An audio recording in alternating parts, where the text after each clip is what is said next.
Hello everyone and welcome back to Factorio Space Exploration playthrough. So yesterday I remember saying I wanted to speedrun this outpost improvements, but we went all the way to building the refinery and trying to make it self-sufficient, and we have left it here where we should be having all of our liquids, petroleum products, except for the fact that it all needs water. And let's add it, and afterwards we should be making, let's find a nice cozy place, maybe somewhere here, for the fuel production and the nuclear fuel for the trains to deliver everything. So, oh no, that's what I was like, oh, there's a Holmium outpost which we didn't colonize? No, but we did. It's the initial one. And by the way, I think this station is lacking a radar. It doesn't. It's right here. The area looks kind of small. And what are these? Oh, they don't have a storage chest? They don't have enough storage for these. Let's add a chest for them.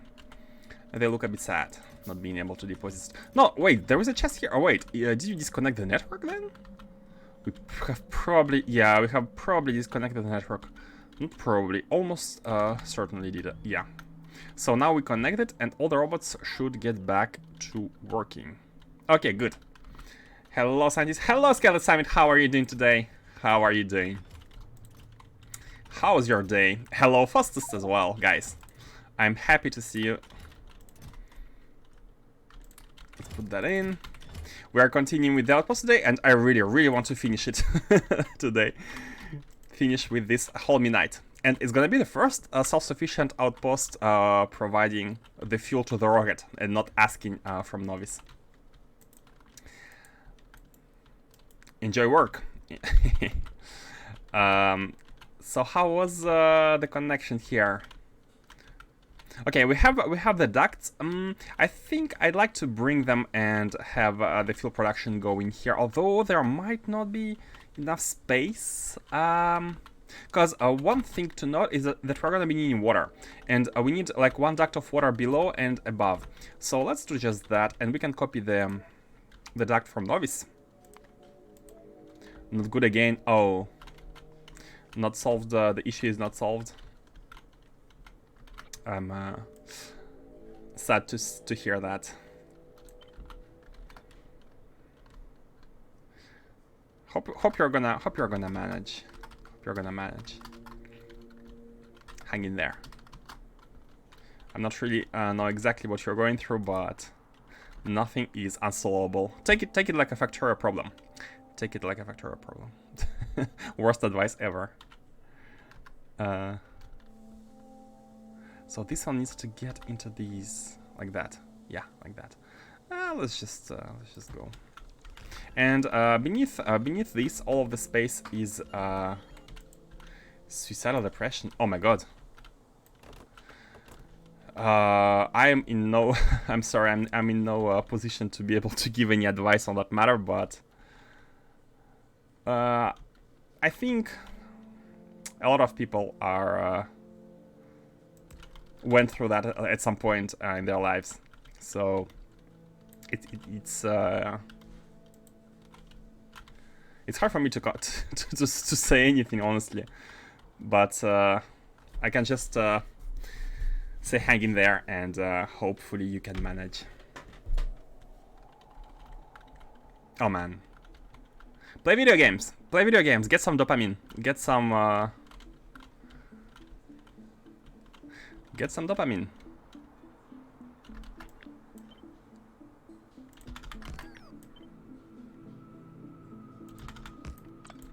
Let me distract you with Factorio entertainment at the best of my abilities. We are making this kind of. I remember yesterday someone said, like, why go through the hassle of building like this like highly sophisticated kind of blueprinted factory? And the answer is actually simple. It's way easier. Like after you have managed to work on these blueprint once, it's way easier to just copy paste, even if it looks like big and sophisticated and able to handle stuff, like maybe unnecessarily sophisticated. But in all cases, it's better to build big. It's better to have something which you know works, because we have confirmed it's working, although we only have plastic production on Novice for that. And the idea is that once you have built something, it's very easy to just blueprint it and build it elsewhere, like copy pasting. Copy pasting is pretty simple. It takes less time than redesigning a simpler system. Let's put it like that. So yeah, this is why I've just copy pasted the Novice blueprint, although only a part of it, like 1/3 actually, 1/3. If it's not too much trouble, could you blueprint your giant Holmium processing setup and put the link in Discord? Sure. Holmium processing. Oh, the one the one on Novice, right? The one which we use to transform crushed stuff into ingots, right? This one, right? You want this one? We use it to transform the crushed ones. We aren't crushing them here, but we're transforming the crushed one into ingots. Hello, everyone. How are you doing? Okay, sure. Be wary that it uses an advanced fluid handling pipe. So if you are one of the heretics, you might need to change it. Or better option. Just get on with advanced fluid handling. Install that. Okay, let me just create this blueprint for you, and yeah, we need the beacons behind it. That Holmium ingots. It uses it uses the boxes for balancing. Be aware.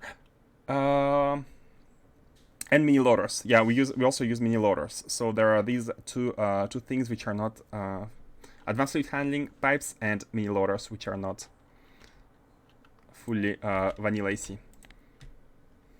How's your day, Revan? How was your day? It's Tuesday, right? So we are closer to Friday. So it's better than yesterday for me. Export to string. Oh, should I export it or should I upload it to? Wait, export to string copy. Let me just paste you a link of Factorio prints.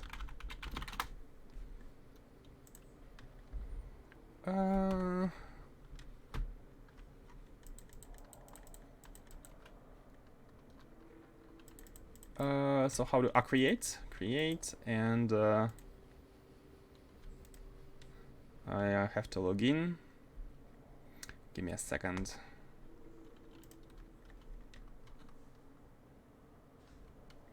And Holmium ingots.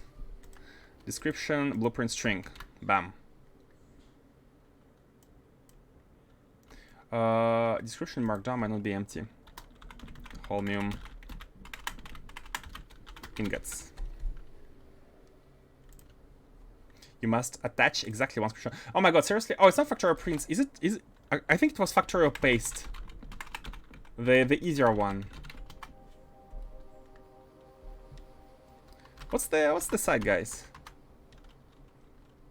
The iridium processing is pretty much the same. Yeah, it is. It's pretty much the same, except for one. There is like one change. You need to add an additional belt of something. I think it was the blue one, ice rods. Factorio paste. Factorio paste. It was not Factorio blueprints. Factorio.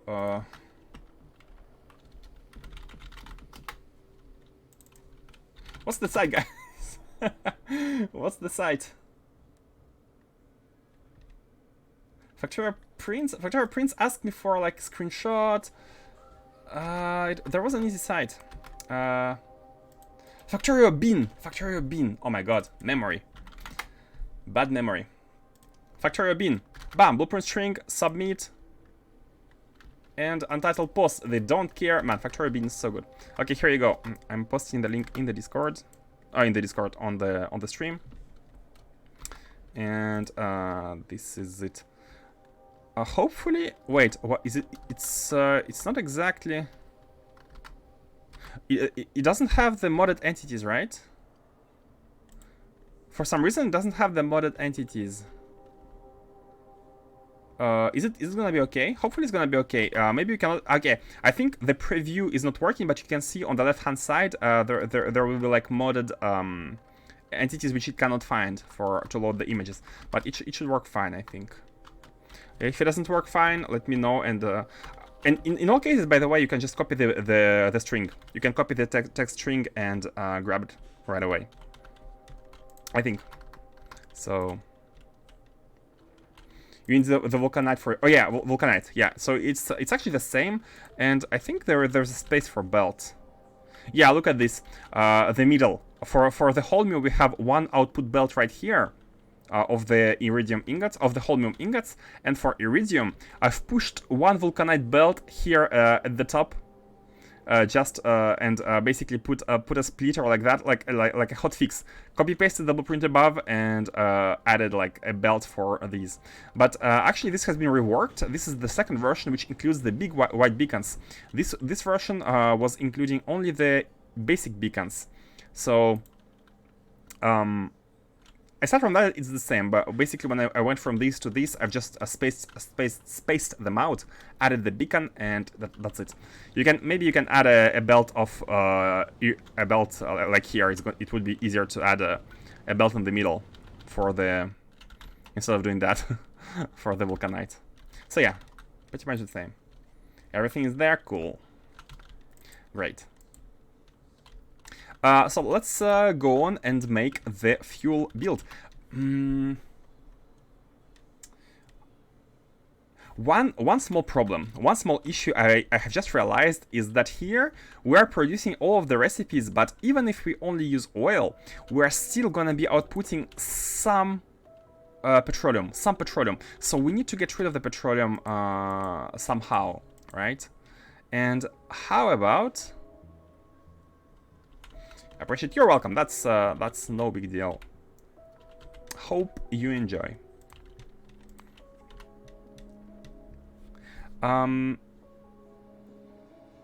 There was a recipe which converts the petroleum into something. There's a way to use petroleum. I can't find the recipe. Let's check out FNA. Let's check out FNA. Oh, solid fuel directly. Okay, yeah. So you can craft solid fuel from petroleum, and therefore you can basically craft yourself the fuel, the rocket fuel. You can craft rocket fuel directly from petroleum. No, I think you still need you need like 10 light oil with 10 solid fuel to craft one. So you can use petroleum to craft the blocks. So let's have a you know what? Let's get rid of the trees. My oldest enemy. Let's get rid of these and let's craft. Let's get started with the. Put some robots just to have them removed by the robots. Yeah. Come over, guys. Remove everything. And let's work on the factory first. I think we had some blueprint. So we need exactly 10 machines producing the rocket fuel at 10.6 for one full belt, and we need 43 machines with these producing the solid fuel. Now, how many machines would that be if we were to use petroleum? Also 43. So what we can do is do we need more than one full belt, by the way? Let's have a tileable setup with like one belt. I'm thinking about how we should integrate the priority for cracking the. We can just make it. We also don't need much. We only need to use some of it once we have produced enough petroleum. Oops. Go to the top. How should we organize it? What's the exact ratio? Is it 4 to 1? Or is it like 5 to 1? Yeah, it's more like 5 to 1, right? Let's try limiting the numbers here. Yeah, for 10 machines you need 40.3 of these. So it's like 4 to 1. It's 4 to 1.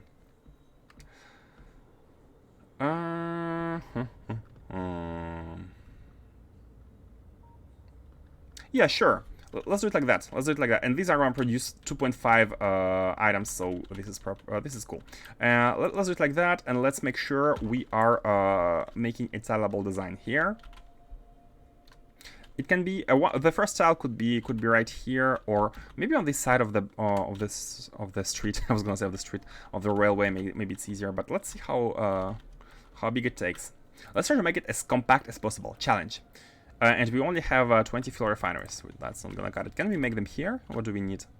We need glass or copper brick. We need everything. We need everything for the refineries. Copper, glass, iron, brick. You know what? I was gonna say let's ask for them and get them delivered, but since we are not outputting them to the global network, I think we need a global network output here. And this is why these chests are ready. Where are they? These ones. The chests that some of you might not like, but this is why they are ready. Let's have the rocket, the refineries outputted here. Let's have 40 of these here, and this one is gonna insert up to 200. So now that they're provided, now they're provided in the network, and we can ask for them basically. We can ask for them here in the global network. Man, the quality of life automation is in progress. It's getting easier and easier to ask for stuff. Now, if I only could find the rocket, here it is.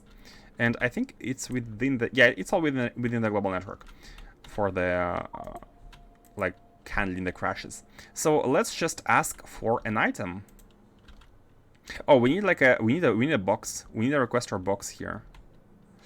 Do we have the box? We need to provide the boxes as well. God damn it. That's so many items to provide. We have these boxes. We need to provide all of the like logistics boxes. Small ones are okay, I think. Yeah. Let's have small ones at first. So we need. Oh wait, how is this green? How many do we try? 200. Let's have 100. 200 is too much. And let's have the boxes. So you are gonna be this one. You let's have 100. You are gonna be the yellow one. You are gonna be how many? 200. Yeah, cool. These by 200 they are perfect. Yellow, then blue one, 100, and finally. Do we need purple and green? For the sake of completion, let's add them. Purple and green. I'm not even sure we are producing them, but hey. And let's set the filters here. Green, blue. Easy to do it like that. Yellow and red. Okay, done. Now we have the boxes and we have the inserters as well, so we can just add a requester chest. And it's actually not very far from the rocket itself. Now we can add a requester chest here and have stuff automatically delivered.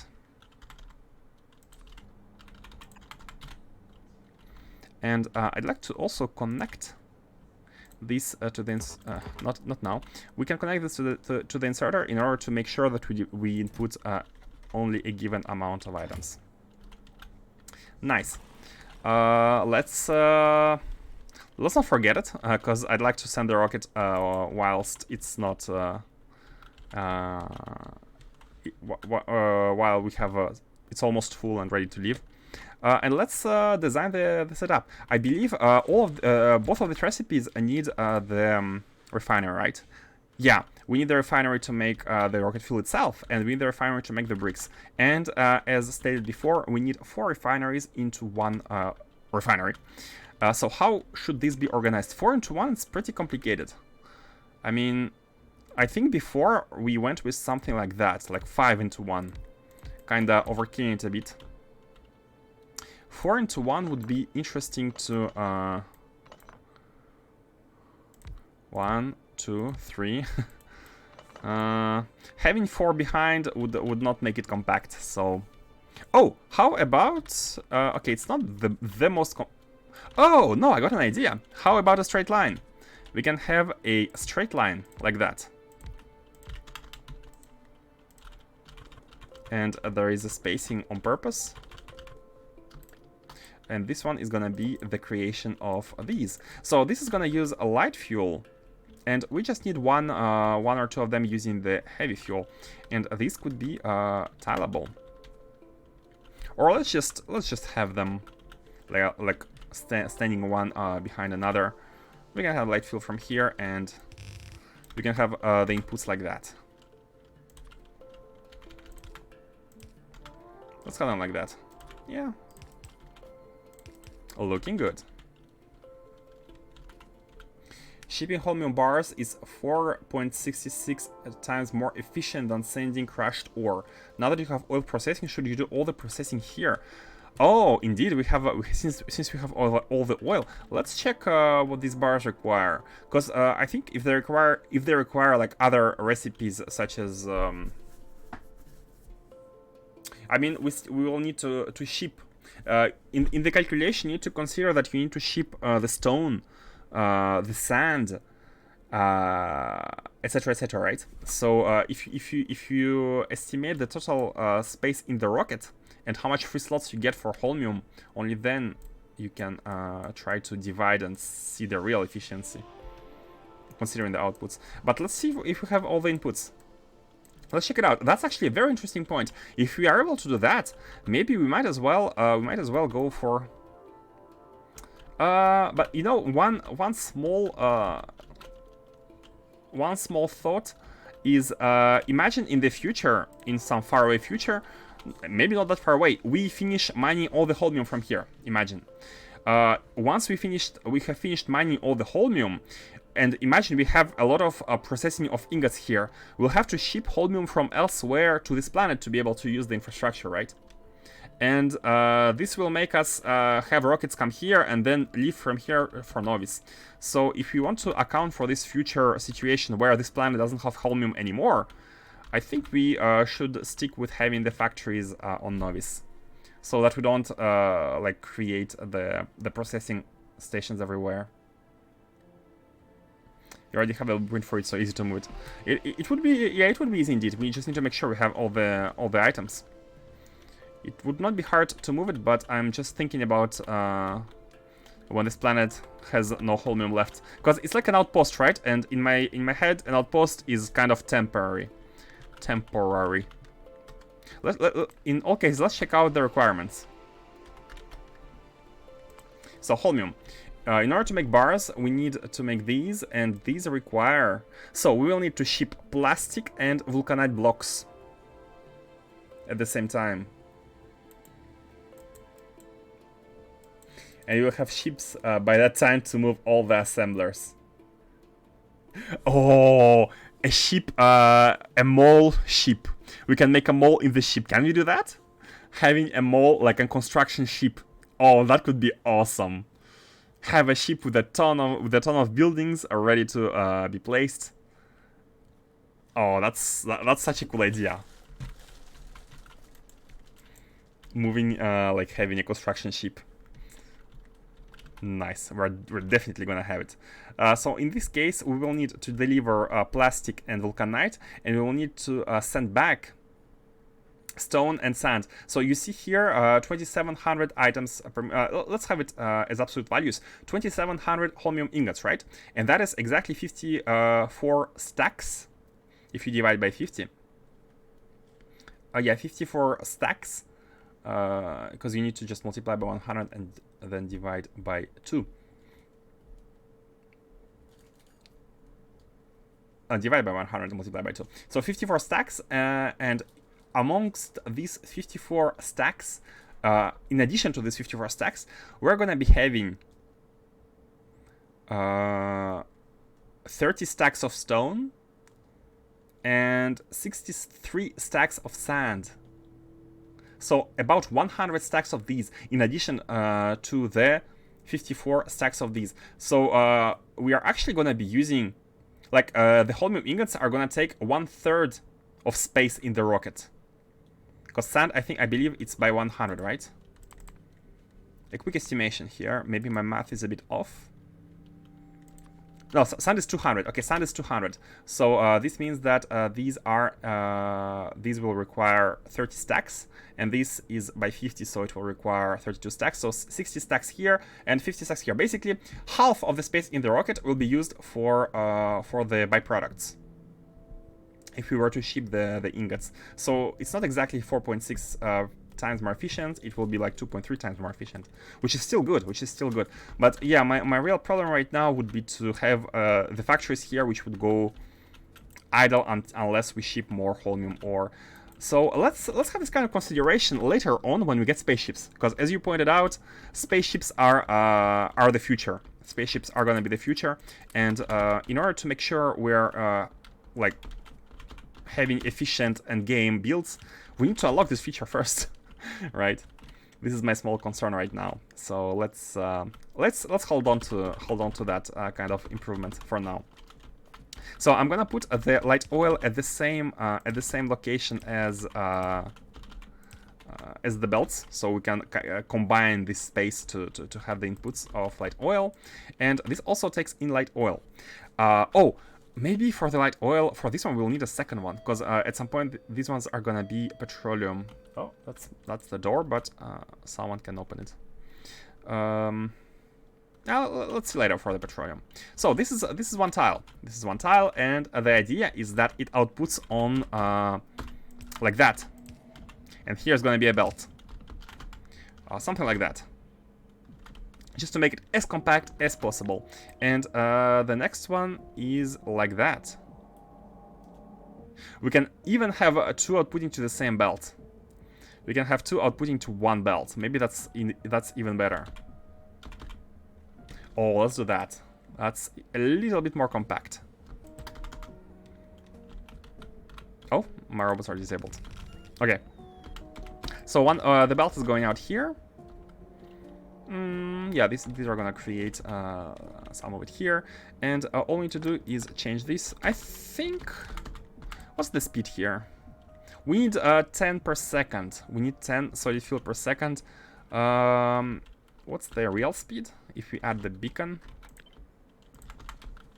Just checking out what's the speed of this machine. 3.4 speed. 3.4 speed, and this is 1 second. So we basically need 34 solid fuel per second. 34 per second. That's a lot of solid fuel per second into each one of these. It's gonna. I feel like we should be careful here to have enough. Let's use mini loaders. Let's make sure to have enough like throughput and use mini loaders here, because I feel like stack inserters would might not be enough. So let's do it like that. Like we split here, and we have part of it going here and part of it going here, and the ratios should be okay. And we should be producing fuel, and that's kind of a tile. That's a tile using light oil. Perfect. Now let's have some of these duplicated like that, and I believe the beacon. Perfect. The beacon is reaching all this rectangle, and we can now take it and flip it vertically and have it here. And of course, we do not. Oh, forgot to send the request. Now we need to load. Let's have a load. And let's send 100. 100 fuel refineries right in here. I'm gonna rotate this one for now. Oh, we don't need to rotate. It's a filter inserter, so until we set the filter, it's not gonna do anything. Oh, and the rocket left.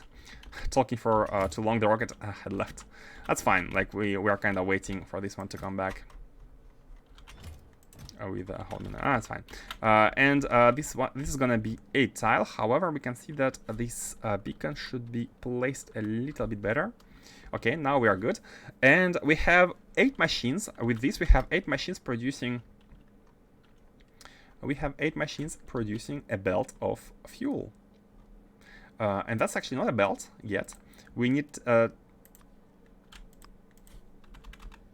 10.6 machines to produce a belt of fuel. So what we can do, what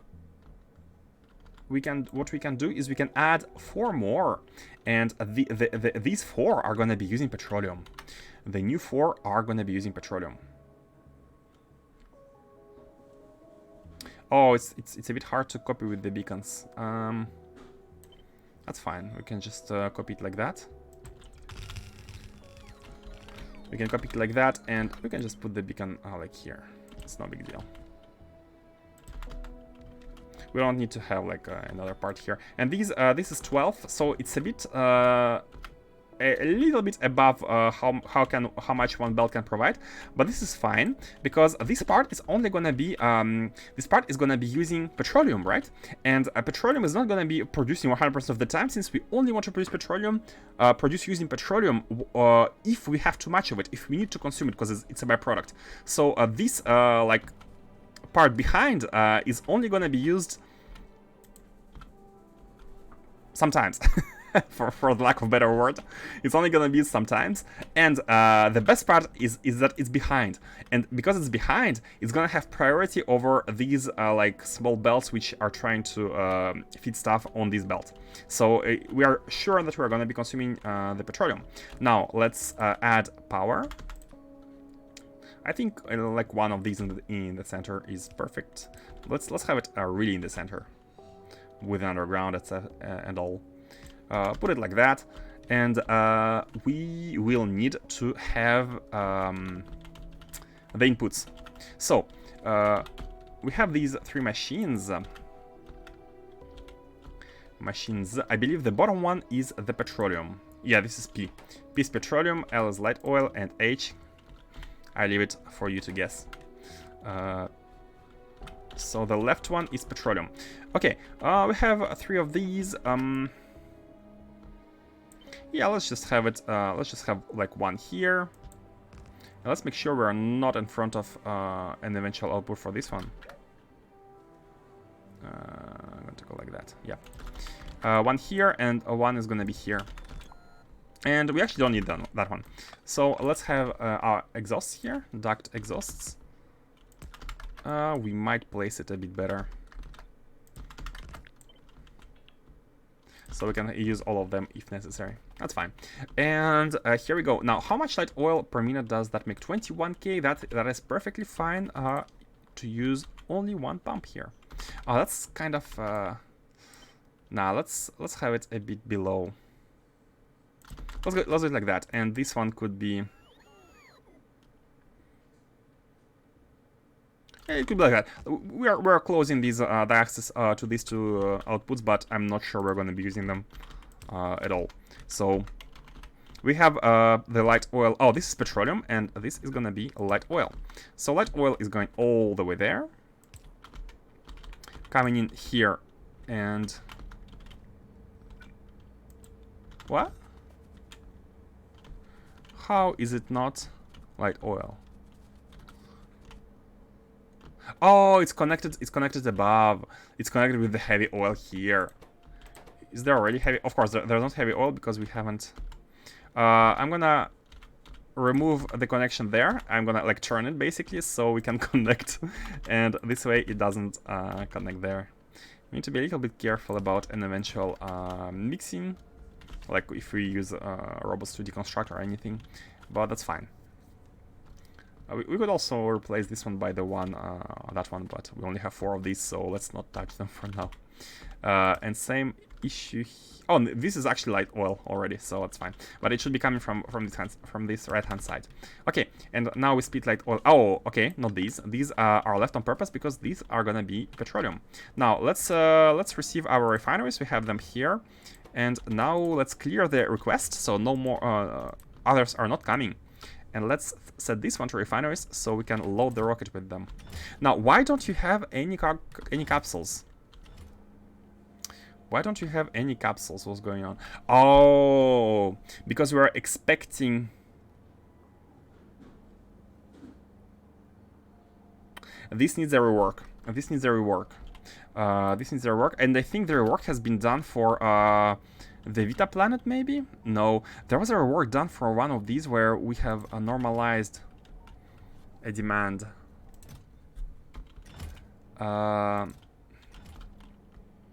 Like the capsule stuff is a bit weird.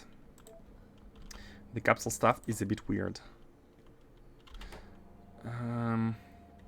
Because basically there are capsules which are used for cargo to send there, and there are capsules which are used for rocket like preparations. Maybe it was vulcanite stuff which we have normalized.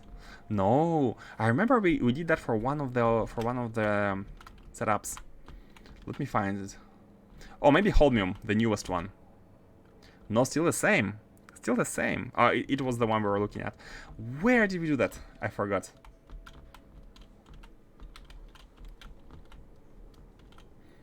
This one is the worst. It has nothing. Yeah, this one has been untouched for the longest amount of times. This is fine. Okay, let's try to hotfix it. For now, let's hotfix it, and to do so, we just need to set it to none, set it to space capsules, and then no, set filters. Now set filters. I wanted to like have a swing and then go back to set filters, but it had time to insert three capsules, which is fine. We're gonna be needing capsules anyway, so we're gonna be having a lot of rockets coming back at once, because we're not gonna be delivering fuel anymore.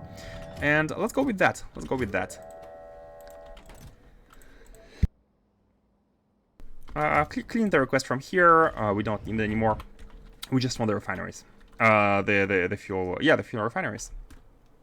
Let's do it like that.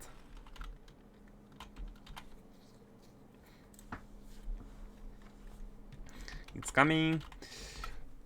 Yeah, we're gonna be needing to have a wire going all the way from the refinery, because the only way to know. Oh, and yes, of course, we need to set up this filter, but it's fine. The only way for us to know that we have too much petroleum is by checking how much we have it at the refinery level. So, can we? Let's have this one here. We need a wire coming in from this side. So these tanks are having the petroleum accumulating. Oh, how we don't have the wires? These wires are all not connected. Oh, because of the lack of other tanks. Okay, let me go back and let me copy more of the blueprint that we had on Novice, because there are some missing wires here. Let me copy all of these actually. We don't need to have the machines, but we need to have at least these for at least the center, right? Okay, let's not have these. Just the center for these wires. And at the bottom side, we just need this one. Yeah. Like we're gonna add them at some point, maybe. Or is it? We can just connect it and be done with it. We don't need any any particular hacking. Yeah, I think it's looking better if it's like that, because it's easily expandable. And there's a red wire here. And this red wire is used to read the contents of all these tanks, and they are stored here on each respective pylon. They are not connected with each other, so the top pylon contains the information about the quantity of liquids we have from these, and the bottom one, well, from the bottom ones. And now we can read the top one, which is gonna be the petroleum wire. We can actually connect this.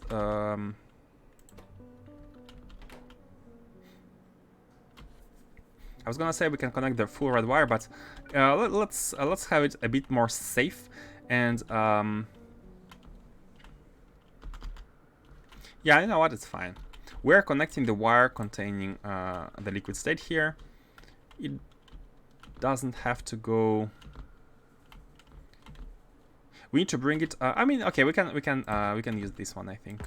No, we can't reach. Oh no, my character couldn't reach it. We need to bring this information all the way here, so And something that I have learned very recently is that we are able, I didn't know that, but it's possible to connect these duct exhausts using logistics network, and they work same as pumps essentially. So the left one is the petroleum one, and this one should be enabled when the petroleum amounts are above 5,000. So it might be the case where it would be good to have a latch, for example, enable when it's above, I don't know, 8,000, and have it enabled until it goes as low as 2,000, and then go back so it doesn't flicker. Should we do that? To be honest, I don't remember the latching. I don't remember this latch. Let's see if I can remember. Let's see. I think one of them was when it's above. I don't remember the output, and the one was like when it's below 2,000. And then there was like a latch, and it was it like binary? This is A. This is B. And what we want is basically the A gets enabled, and we send B when B gets detected, and then we send A back again. I don't remember. I don't remember. Like the last one should override.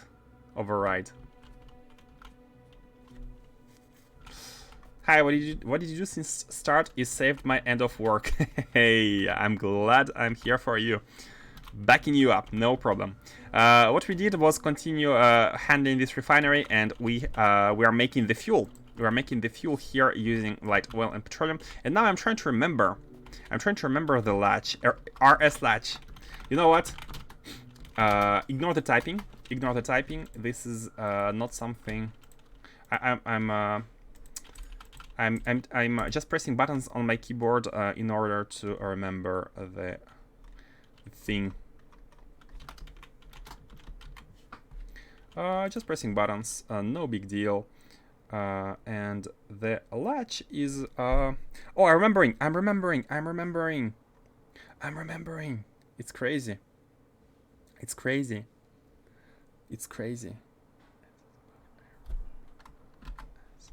What we need to do, I remembered, guys. It's magical. When B is above A, we need to output A. And that's it. I think that's it. I have remembered. Unrelated typing happened, but never mind that. And let me figure out. Let me see if I can actually figure this one out. So basically, whenever we have enough of it, we are sending a signal, and when we have not enough of it, we're sending B signal. And if it's between 2K and 8K, we are sending nothing basically. So here the condition is that. Wait. Oh, I forgot one small thing, is that this latch should be a memory. This latch should be a memory. It should be okay, it's flickering. That's not good. There was a mistake. Twitch records VODs of every stream, so you can go back in time and see what he has done every day. True. You can always. I always keep the Twitch VODs online. You can watch if you want.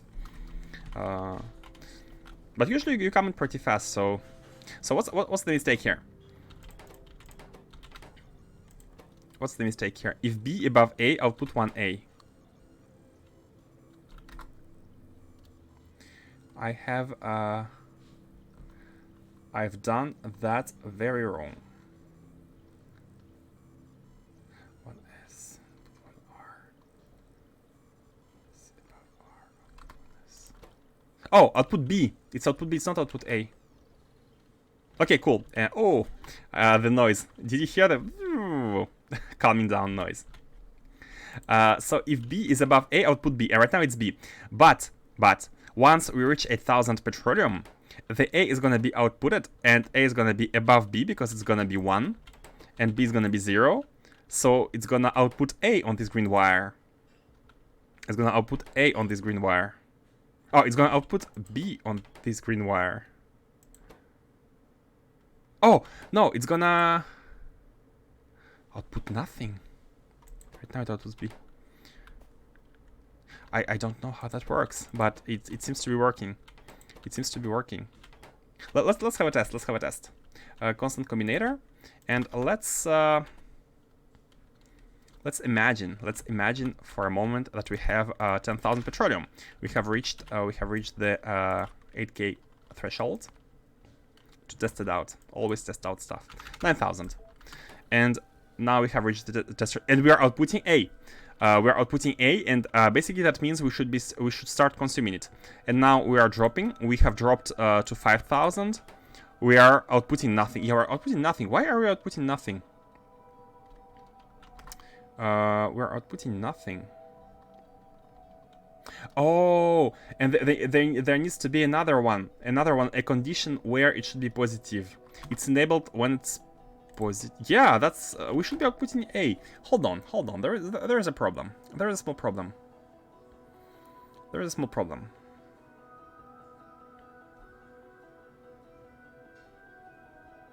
There is a small problem with the latch.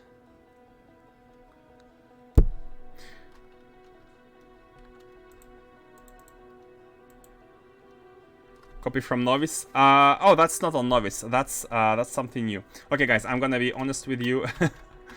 I am watching.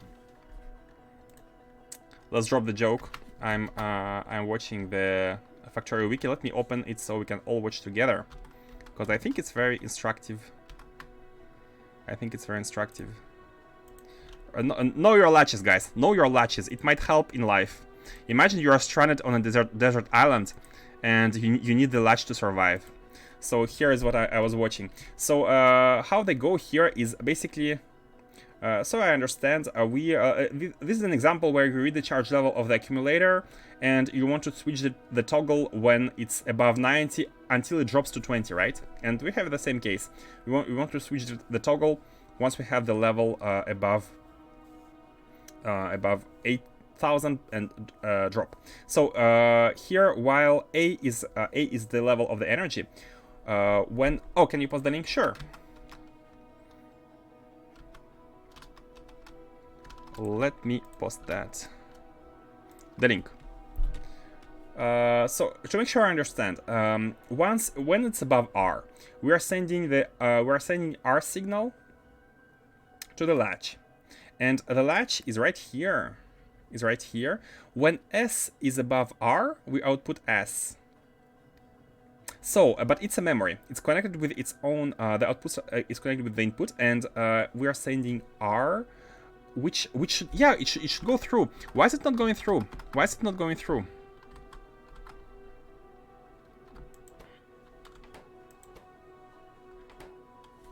Okay, you know what? Let's. I think I'm getting confused. So let's even copy let's copy the signals themselves. Let me do that. So it was to copy everything. When the level is below the low value, we output S. When the level is below the low value, we output S. When the level is above the up value, we output R. And then these are combined. The outputs of these two go into the input of the SR, and the SR is checking whether if S is above R, output 1S. If S is above R, output 1S.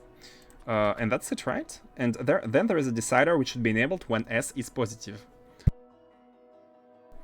It should be enabled when S is positive. So let's test again. We are reaching the upper threshold. We have petroleum accumulating. 9,000, bam, reached. 9,000 is reached, so we are outputting the top one. We are outputting R. You can see the input signal R. Oh, I just needed to connect it to like some outpost in order to be able to see the output. Maybe that was the problem. Oops. No, we don't. output signal R. It's coming in here. Oh, okay. It outputs nothing because yeah, because it's only one.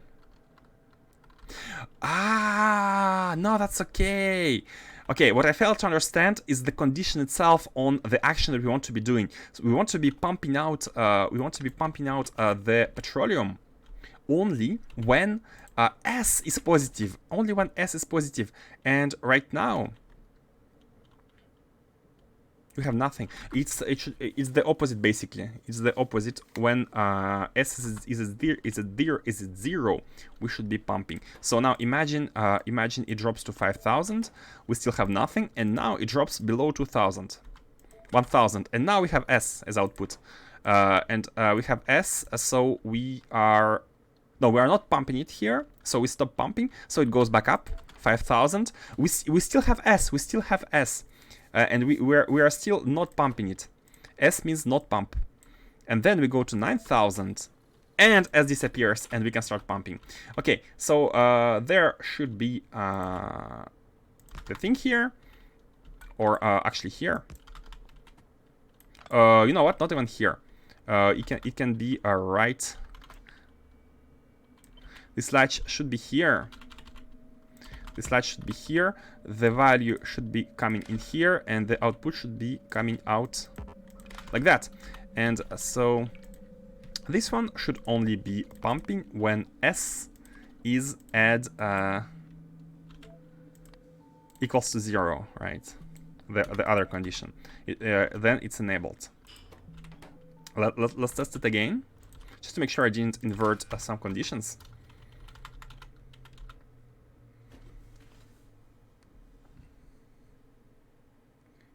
The link was there, and after 2 seconds I said now. Ah, yeah, all Switch streams have delay. I like to pump it. Ah, yeah, I like to move it. I like to pump it.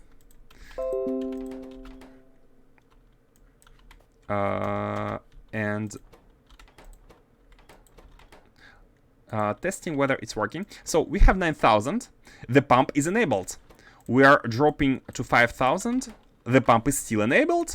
We are dropping below 2,000 and the pump gets disabled. And now the liquid slowly climbs back to 5,000. The pump is still disabled. And it's only when it goes above 8,000 that the pump becomes enabled. Hey! SR latch. Copy pasted from Factorio blueprints. Now, this is the kind of thing I recommend learning by heart, because as you can see, I don't remember it myself. I know the usefulness, I know when to use it, but for the life of me, I cannot remember the reproducing scenario. I remember each one of these should output a different signal, but this combination. Okay, so the small should be above the R1. The lower limit, when it's above the upper limit, we'll put the one lower limit. And the condition, it's positive or equal to 0, depending on what we want.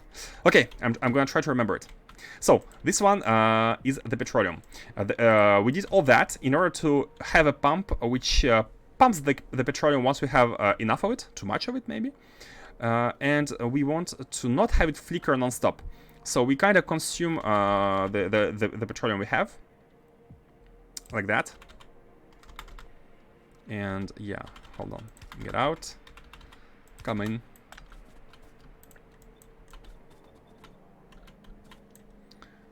Oh, wait a second. All these are gonna be petroleum. But now we have a small issue in that these are not petroleum anymore, and these are light oil. So let's have a small magic trick again with oh, we don't. Let's make 2. Let's make 2 of these. And the idea is that we are going to be having the light oil, which is going to be coming through the middle.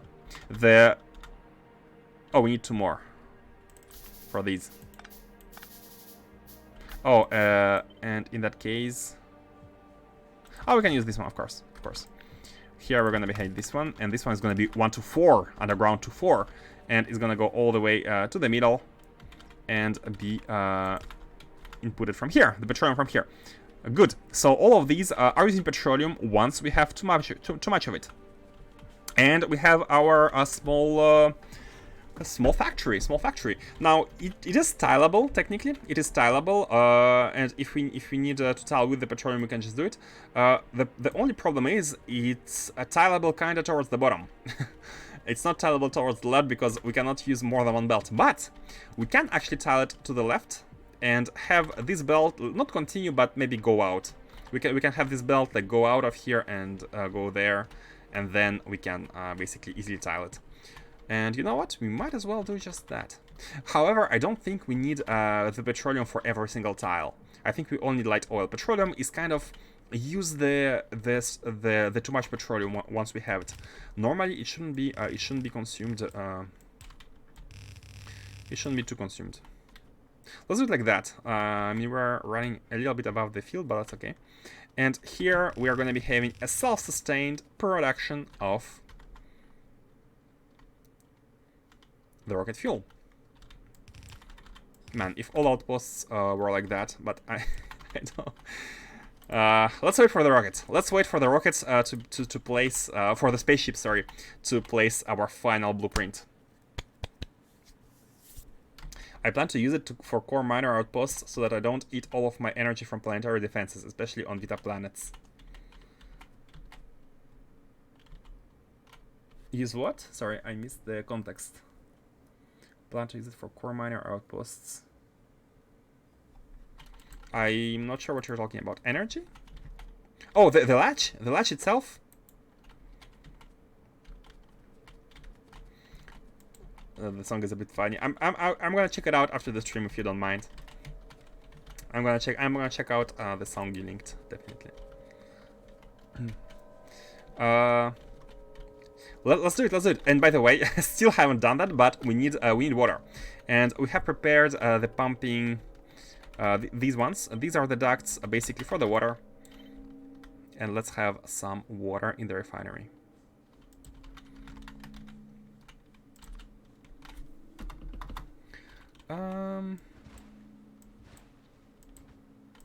Yeah, let's have some here. What we need to do is basically to have an intake, and then I need a shortcut bar. Let's make a shortcut bar for 0. Let's make a shortcut bar. The last one. Let's make one for these. I'd like to have one for these. Oh, long straight duct. I didn't know it existed. I don't even think I have ever used it. Sure, let's keep it.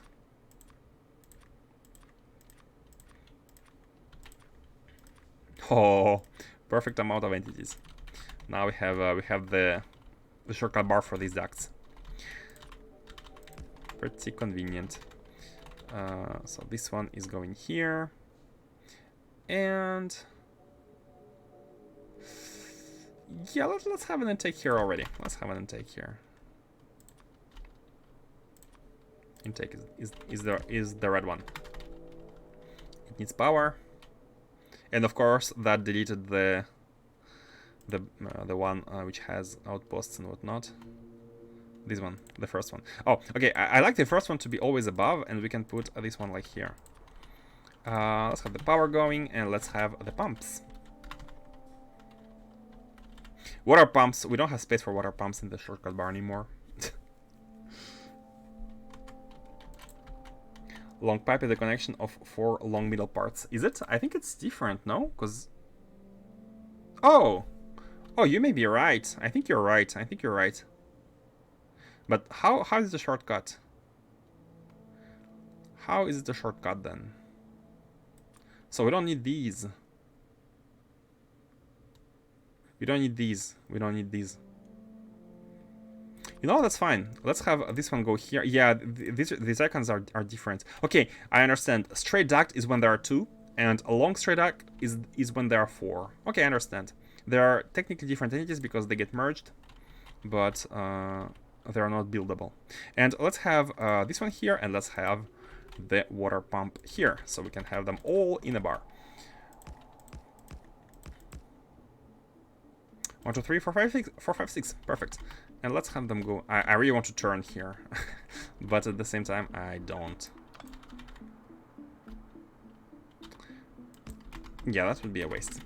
Let's just... Oh, we need one-to-ones. Oh, we need a ton of one-to-ones. And they just need iron and steel, so... Nothing we don't have here. Nothing we don't have. Let's grab some of it. I think we have a lot of iron. Let's grab some steel. One. Like that. So we don't have to go to the mall. And I made 8 times... Oh, that was not exactly good. That's fine. Let's do it like that. So, we have these.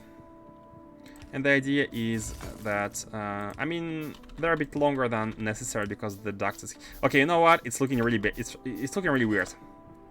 Changing my mind again. Sorry about that. I like to change my mind every second. And let's have it in the middle. I think it's looking better. The intake. And it can be... like that. At maximum 2 entities in between. Just for the sake of it. Okay, and now we can easily connect them. One tile here, because this one goes here. Now, this one is here, it connects here. This one is here, it connects here. This one is here, it connects here. Way better looking. Oops. Like that. And this is done. We need to do the same on the top side, but we should be having oil. And yeah, look at this. Look at this. They are now properly working. Oh, and we had some of them missing as well. Okay, fine. We need the same setup here for the water on the top side. And this is oil. Yeah, the oil is here. We just need water. Like, not even the oil. We need water. Oh, we have some of them here.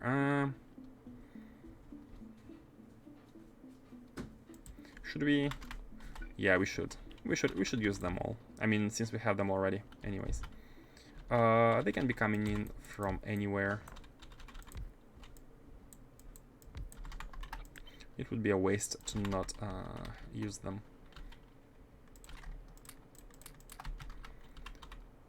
Bum, bum, bum. How can they go? Let's connect them together first. Like that. And then pump them in. Okay. Done. So these ones are accumulating. However... Oh yeah, the top one is lacking water. Let's bring the water. Let's bring the water. It's gonna be in the corner. We need to go to the bottom.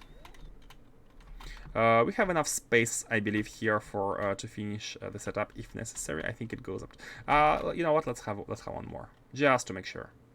Even though we should be having enough space. Let's do it like that. Now have this one here, have this one here, have this one here, and rotate that one. The item does not exist, only the entity. I see, yeah. I figured that much. And here can be the intake. Here can be the intake. We are close enough to the water to have the intake. Now same thing here. Let's have 6 of the the merging of biomes. There's like a small purple landfill and the biome. You know what? Can we copy paste it? I mean, almost. Nah, not really. Not exactly. That's fine. Well, let's just... Do we need more? And let's go. So this one is this one is looking to the bottom, towards the bottom. And these all are looking towards the bottom. We can connect this one here to the left. This one to the right. And this one right here, and this one right here. Okay, now we should be having water for everything. Top ones should be enabled, yes. So just a reminder how this works. Basically, the bottom ones and the top ones produce if... hold hold on, we don't have enough oil? We don't have enough oil. See, Faustus, you might think that there's a lot of oil here, but if you look at the percentages, it's not even enough to have this setup going, which, I mean, it's not a small setup anyways. But we need more pump jacks. We have some of them. We have some pump jacks in the inventory, I think. At least 7. 7 exactly. Let's... Oh, wait, these are not working. These are not connected.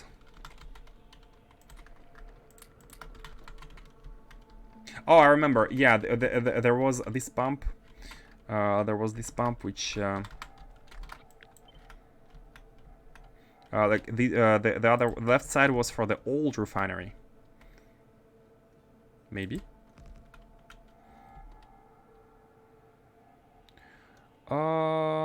Let's have it here and let's have it come somewhere in the middle. Yeah, let's have it come here. So instead of having this, we might just copy this setup. Like that. Good. And instead of having these come here to the bottom. Oh, and look at this. A forgotten patch.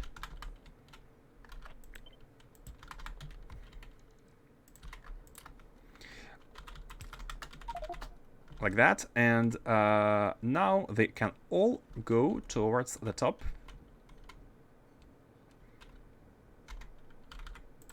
Which is right here. And welcome everyone. Welcome everyone. Except for you. You're not welcome yet. You shall be soon. Okay, connected. And you as well. Are all of them working now? Yeah, all of them seem to be working. All of them seem to be having a beacon. And here we go, here we go. Now, is it enough? Is it enough? Oh? Okay, light oil is full. Okay, so back to the explanation how this worked. Basically, all of these machines should be working until they fill their respective tanks. With one difference is that we only want light and heavy oil tanks at the top. We do not want to care about petroleum, and instead we want to actually use it as much as possible. See how it's used? It's used to go into these petroleum pipes first, because the ducts themselves, they have a high capacity storage already. I think each one of these has 2.4K. Was it written 2.4K? Yeah, storage volume 2.4K. 1.2K. Okay, they have 4.8K. It depends on the ducts, but they have internal storage, and it ends up being quite high if you have all of them in a row. So one thing to note is that this bottom refinery, which is mostly targeting petroleum gas, it's not outputting its petroleum gas. Okay, it is outputting the petroleum gas into the system. Oh, yeah, it's only outputting the petroleum gas into the system if there is not if there is nothing here. We have one control combinator here, and basically we are saying if there is less than 10K of petroleum in all these tanks combined, in that case we are activating these pumps which output the petroleum from the bottom. But if we have enough of them accumulated here, we shut down these pumps and we only use the petroleum from the top until we don't have enough of it. Basically to use in priority the petroleum byproduct of this top side. It's a byproduct. The real petroleum production should be here. And when we use light oil and heavy oil, we are going to be having petroleum from here. So it's always going to be... Oh, wait a second. I think the automation should be... Because... Until they are at 10K, we're always using petroleum. Until we need to have at least 10K of them there in order for these to stop working. And because of that, look at this. We already have fuel. Because of this, there is some values which need to be adjusted here. So because we need to have at minimum 10K in order to have only the top part working, we want here to be above 10K. So let's have 18K and 12K as limits. Top limit should be 18K and lower limit should be 18K. then we're kind of making sure that we're above the limit here, so we don't use the bottom factory, and we only use these for the oil generation, because oil is more efficient. We can save up petroleum for petroleum products. Okay, and we have the fuel. Hey, Faustus, you're coming back at the moment where we can continue towards the next part of the grand design. And I have decided to have this this belt inside of this warehouse, just to have a buffer, first of all, and second, we don't have to change anything in the system, and we're naturally letting Novice know that we have a lot of rocket fuel here, so we will never have to request rocket fuel. However, what we will have to request Novice for is a lot of cargo rocket sections and capsules, because we want to always send full rockets, right? We never want to send a rocket half full, and because of that, here in the like, oh, there's like rocket fuel. I mean, maybe we have to send it. Like the rocket fuel is never going to be necessary anymore, but I think it can be stored here. Yeah, the rocket fuel is going to be stored here. So you know what? Let's add a small check. This rocket fuel from this factory is only going to be inputted if we have less than 5,000, or even, you know what, 3,000. We don't need a big buffer, just to make sure we're using the fuel from here. And that's no, we need to have at least how much we ask for. 5,000, right? We ask for 6,000. We ask for 6,000. Let's have it at 5,000, not 500. Yeah, basically the idea here is to leave a little bit of space, right now it stores 5.1k. We just leave a little bit of space to handle the fuel from here, because this is like a backup chest, like coming from Novice.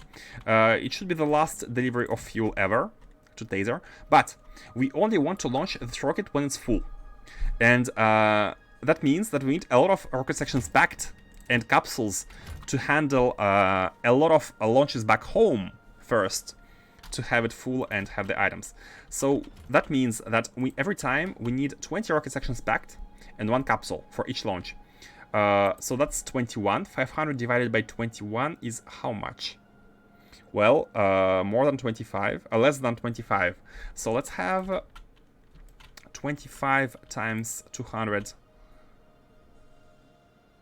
Oh, 25 times 20, which is 500 capsules. Yeah, let's have 500 capsules and 25 capsules and 2,500 sections.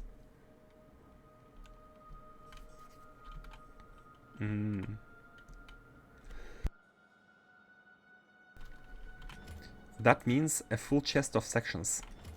And we have a chest where we have both.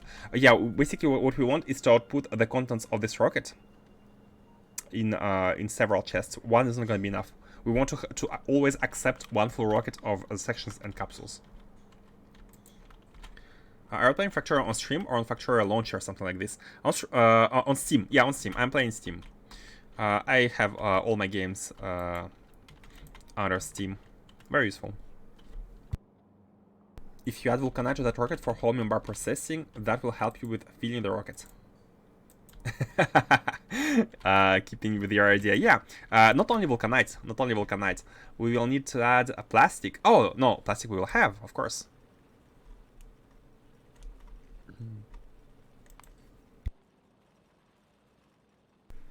Here we will need to add. Well, yes, indeed, because we will have sulfuric acid and plastic bar. We will have to send this back home. I'm a bit unsure. I'm gonna be honest. I'm not really sure about this. On one side, the benefits is obviously the compression. We're gonna be having to send less rockets back home. But on the other hand, all our processing is gonna be here on this planet. All the processing is gonna be on this planet, and this is not an idea I like, because I'm kinda imagining this outpost as just. I mean, we have made a refinery here, but this is just for collecting Holminite, right?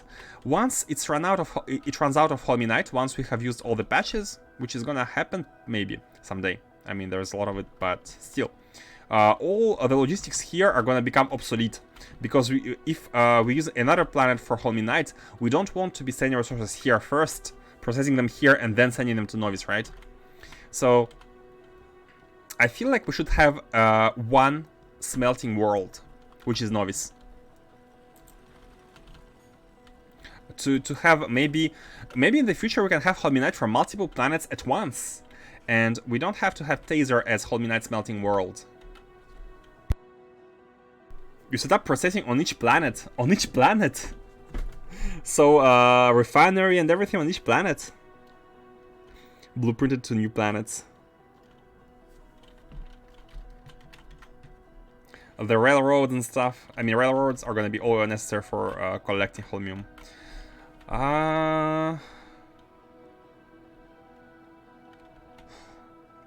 But that means maintenance. That means maintenance of every factory on each outpost. If outposts are simple, the maintenance is simpler. But if we have like full-fledged factories on each outpost, it's gonna be more effort for per outpost instead of having centralized smelting on Novice. Have a blueprint gives you a list of what to send and a blueprint to drop it down. It's not hard to build it. It's not hard to build it once. The problem is having to build it everywhere all the time. If we have one centralized location, which we can scale to have as much Holminite at home as we need, I feel like it's easier. Having to build it every time, like even if it's through a blueprint.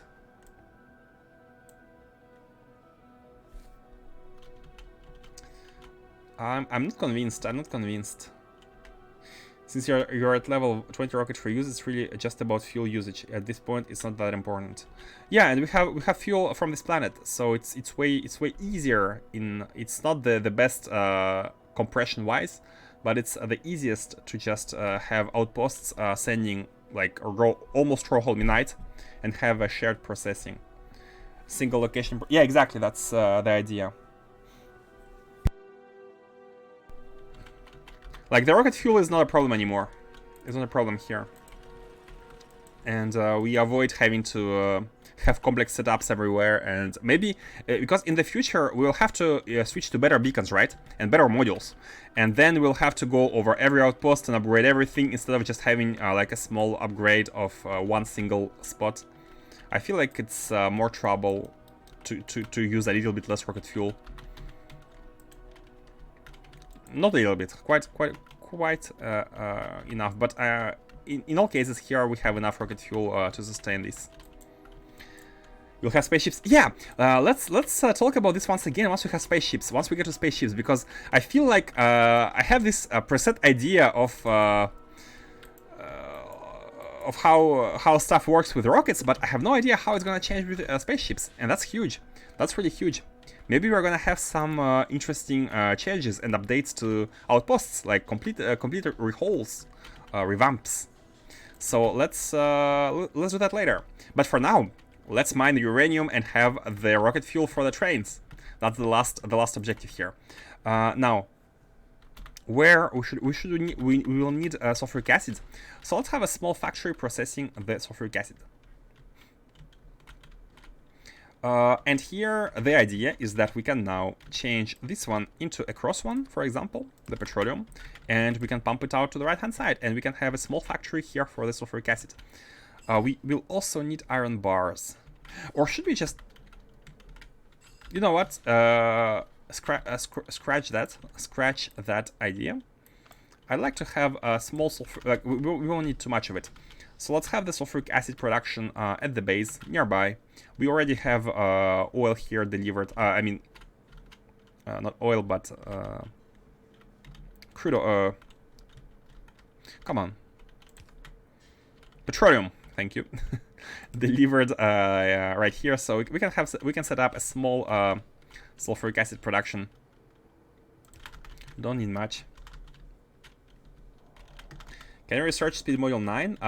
We do have a speed module 9. It's done. You have robot warnings. Oh, repair packs? It's on asteroid belt. Yeah, it's on asteroid belts. Taser is just missing construction bots? What? Oh, unconnected grids. Yeah, I'm not sure why I have removed these. Should not be. Should not have been removed. Oh, they are marked for the construction. Oh, okay. This blueprint for the construction should include the not deconstruct the superchargers either. Okay, so like that, it should all stay alive, and they can be everything else can be deconstructed. Okay, good. So we have petroleum. Let's make sulfuric acid. Let's make sulfuric acid. I don't even want to design the the factory. We can just copy it from here.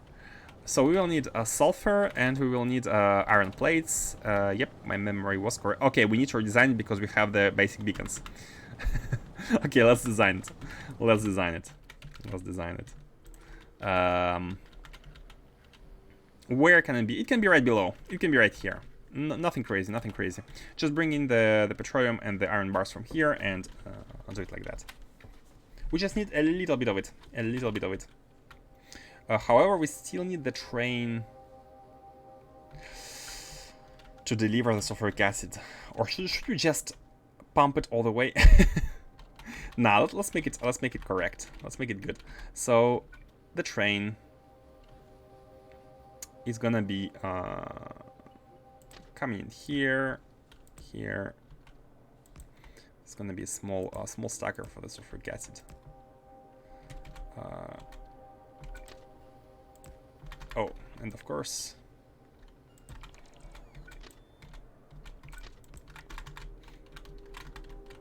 isn't nuclear trains for an outpost overkill? I mean,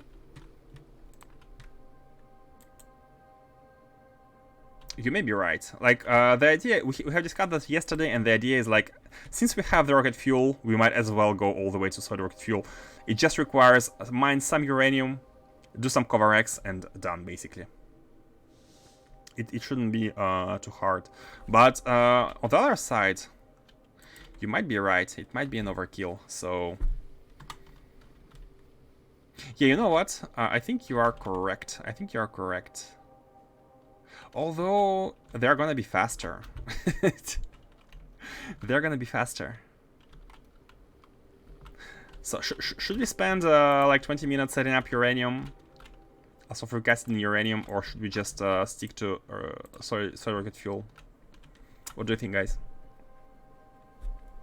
On one hand, you're right. Like it would be way easier to just add some stackers with this fuel. And what's your current bottleneck? No bottlenecks yet. We don't have trains yet, but it would be easy to add more trains, right? So, like, if we need more, if we need more trains for bringing in the Holmium, then we can just add more stations.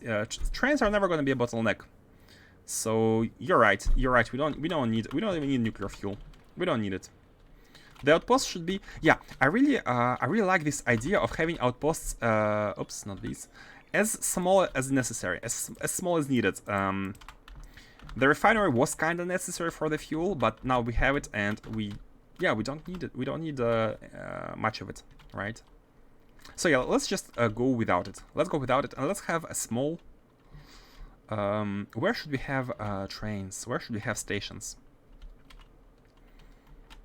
Where should we have stations? We need a stacker, basically.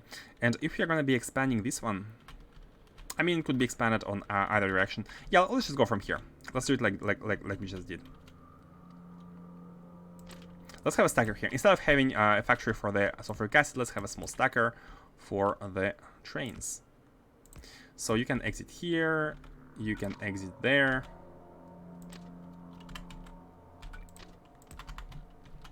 And we're going to be storing our trains here. Train storage. I mean, we can even do it LTN style. We can have them all empty. You know what? No, let's not. Simple and efficient. So they can come here, and they can go anywhere they need to. Anywhere they please.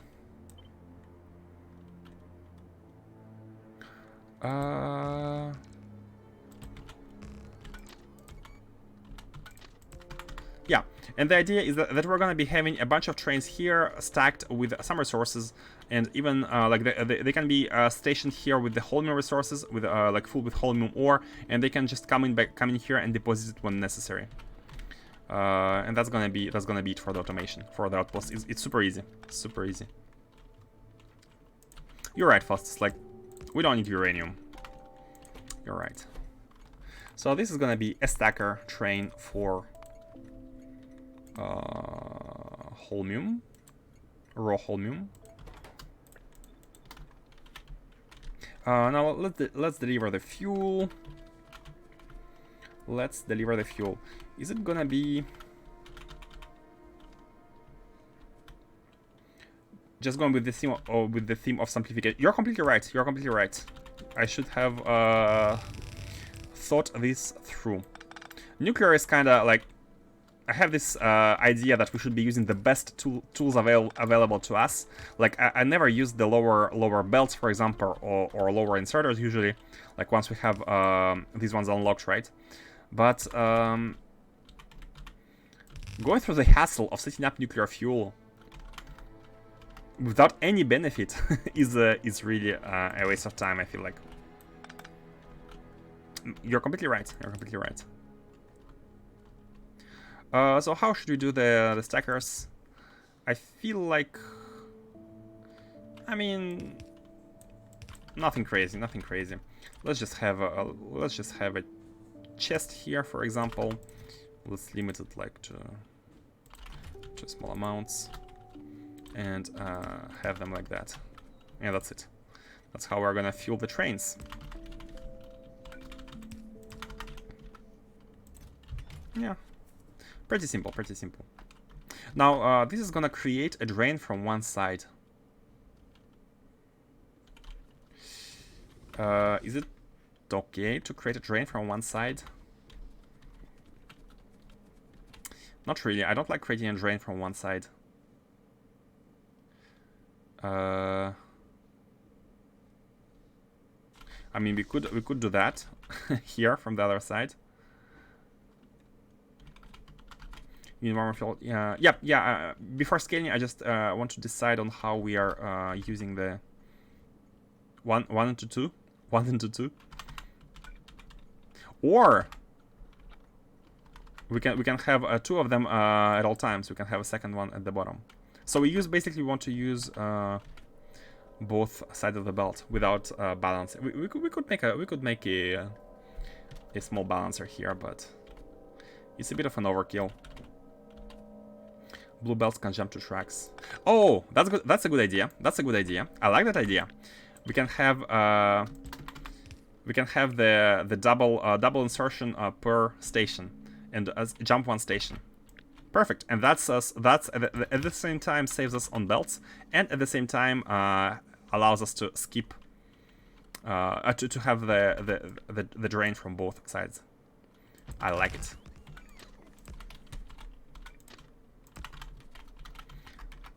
And now we can just copy them 2 by 2.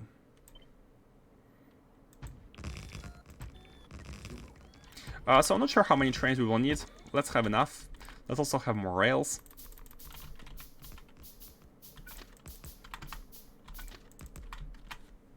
Yeah, simple outpost. Simplicity and efficiency.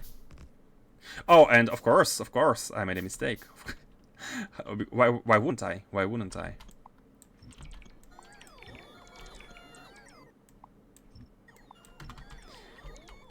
Copy fuel part, yeah. 1, 2, 1, 2, 1, 2. Okay, good. Now it should be good. Feeding all of the rails. Yep, and we have exactly 10 stations. Perfect. And that's... Oops, I didn't want to do that. And that's how many trains we have. We have 10 trains. And that's all we need to bring. We don't need to bring anything else aside from Holmium. And that's the simplicity. Simplicity of the outposts. Hello, Gralakel. Hello. How was your day? Welcome. We're almost finished making this Holmium outpost. I'm excited about what's coming next because it's not decided yet. It's not decided yet what's the next part. Let's have a Let's have that one, 2 cuts, a cut here, a waiting point. Actually, this should be a waiting point. Waiting point, cut, waiting point, 2 cuts, and exit. And then one more here. Okay, good. Hopefully, this is all properly signaled. We can also have this here, so the trains wait in front of them instead of waiting right here, which is a bit more efficient. And I think we are good. I think we are good. Now let's configure the route. Oh! Which one was it? Resource first or... I think it was resource first. Yeah, because in the future... Yeah, in the future we want the resource... We want to filter by resource first. And then by the type of the station. Like that. So... Oh, I'm pasting into the trains, I think, but that's fine. So, you, sir, are gonna go grab yourself Holmium until you are full. You're gonna come to the stacker, wait for 2 seconds of refueling, of inactivity while refueling, and then go to the requester until empty. And off you go.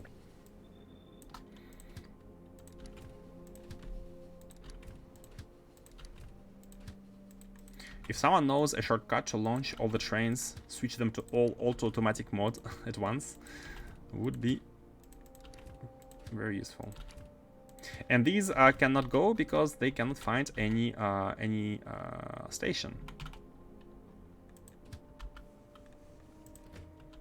They go 2 by 2 basically. Each station accepts 2 by 2 trains. Why these don't? Oh well, wait a second. This is 0.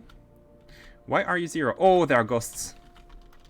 Okay, I was wondering, because we have a lot of stations. I was wondering why we only used 8 trains, like 6 trains. We should be able to use 10.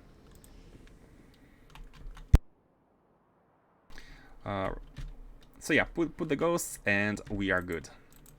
Oh, of course, we need to create the request. We need to create the request for the rocket, which sends a lot of exchangers. Rockets and rocket parts and capsules. 2 and 2. Okay, perfect. So now the trains are coming in, grabbing the materials and bringing them to the outpost here at the rockets where we're smelting, crushing them before loading them back. Oh, you need a little bit of rails here, a little bit of signals. See how it waited here all the way until it couldn't, it found the train exiting the... This is why we need to cut them.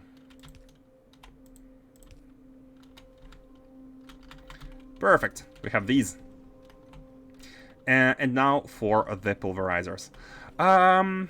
They're right now located like that. I think I'd like to rotate them. I'd like to rotate them and make them look towards the upper part, so we don't use up this bottom space. I think it's best. Yeah, let's do it. Rotate these, take these. We can... robots. And now, yeah, do it like that. This is good. This is good. We need at least 6 bells from this side. I think that's fine. I think that's fine, yeah.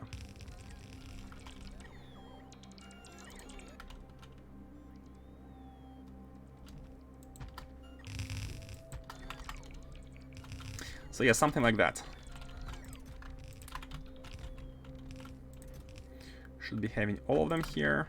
Put it back. Now the beacons, 1 every... Oh, you're touching that one. That's fine. Beacons are cheap.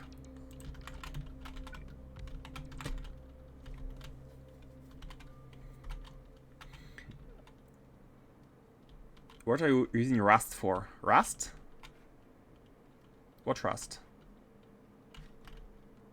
Oh, you mean the language? Yesterday's conversation. If you mean the language, I'm just playing around with it. I'm trying to look into different into the standard library and just play around, basically learning it. I'm not exactly working on a project just yet, but maybe one day.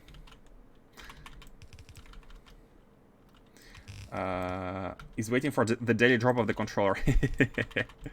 It's gonna happen at some point. Oh, let's actually have these belts merged, because they're not gonna be full. Like the input belts are full, but the output belts are not gonna be full. Look at this. Not here. I think under TMP. Yeah. We have. Oh no, these are miners. These are miners. Let me use the crashed one. So if we want one full output belt, we're actually gonna be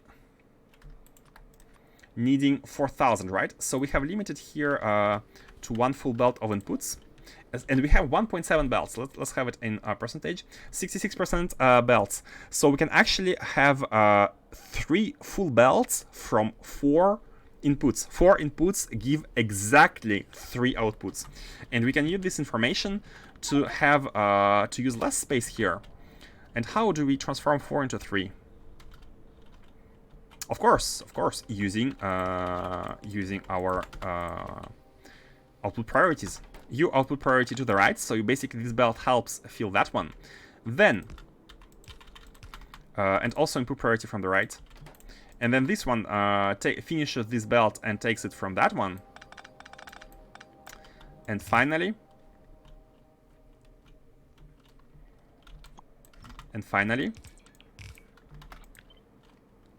this one is taking in priority from that one, but it actually doesn't matter here because it's gonna it should be combined all the rest. We don't have to use any kind of merging here. We are basically making sure these first 2 belts are completely full, while using this belt as much as possible, and this one and like this one as well, and a little bit of that one, and then everything else is on 3 belts. Perfect, very nice. Let's optimize these like that, and we have. So wait, 4 belts, and we have 4 belts. Yeah, we have exactly 8 input belts and 6 output belts now. Isn't this perfect? Yep, all right, just like that.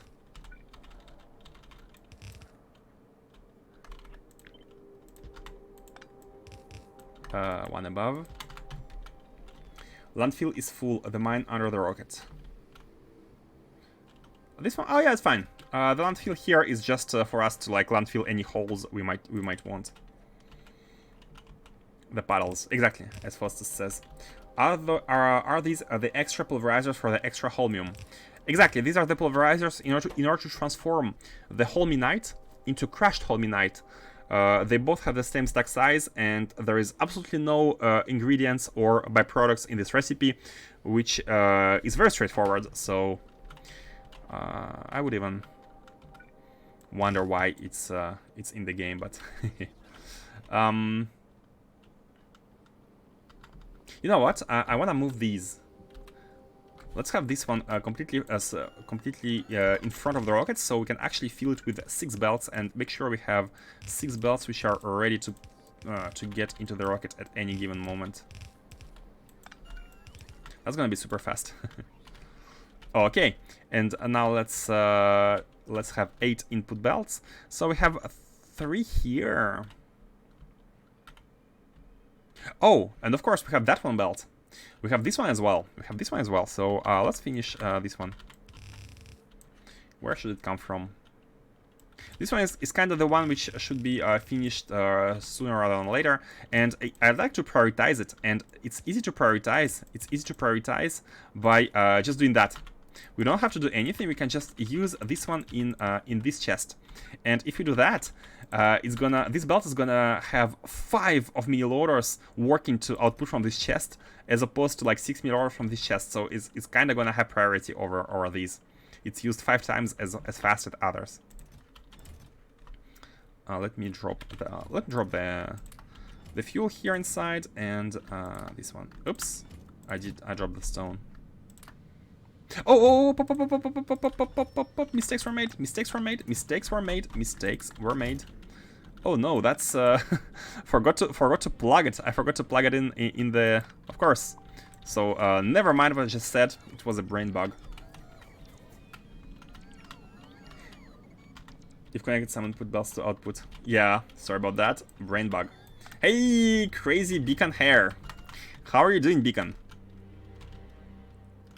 Yeah, sorry. Okay, and this one basically can go into the first one here. Let's actually have it like right like that. Pressing Shift C, dropping the Holmium in the inventory. And now we need only 7 belts, so we have 9. We have 9. We just need 7. That's fine. Let's use a 3, 2, and 2 for example. What's the lane they can take? They are a little bit hard to move on the left hand side. Let's go under the rail. Let's go under the rail. Under the rainbow. Can we align these properly? 7 of them. We don't need 7 of them here. We need 7 of them here. Yeah, like that. Me good. You? Yeah, I'm great. I'm great as well. Everything is coming up nicely. The playthrough is advancing. 2 in the middle as well. 2 in the middle as well? What do you mean by 2 in the middle as well? Oh! Oh. Man, I have some serious brain bugs. 1, 2, 3, 5, 6. 1, 2, 3.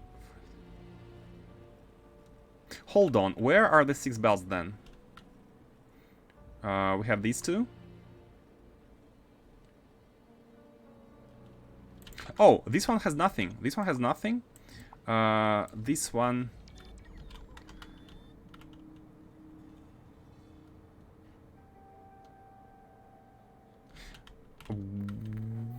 Wait a second. 1, 2, 3. 4. This one is the 4th. Oh, okay. I got it. We have basically 4 output belts to combine from this one into 3 from these 4, but then we don't have 4 remaining. Okay.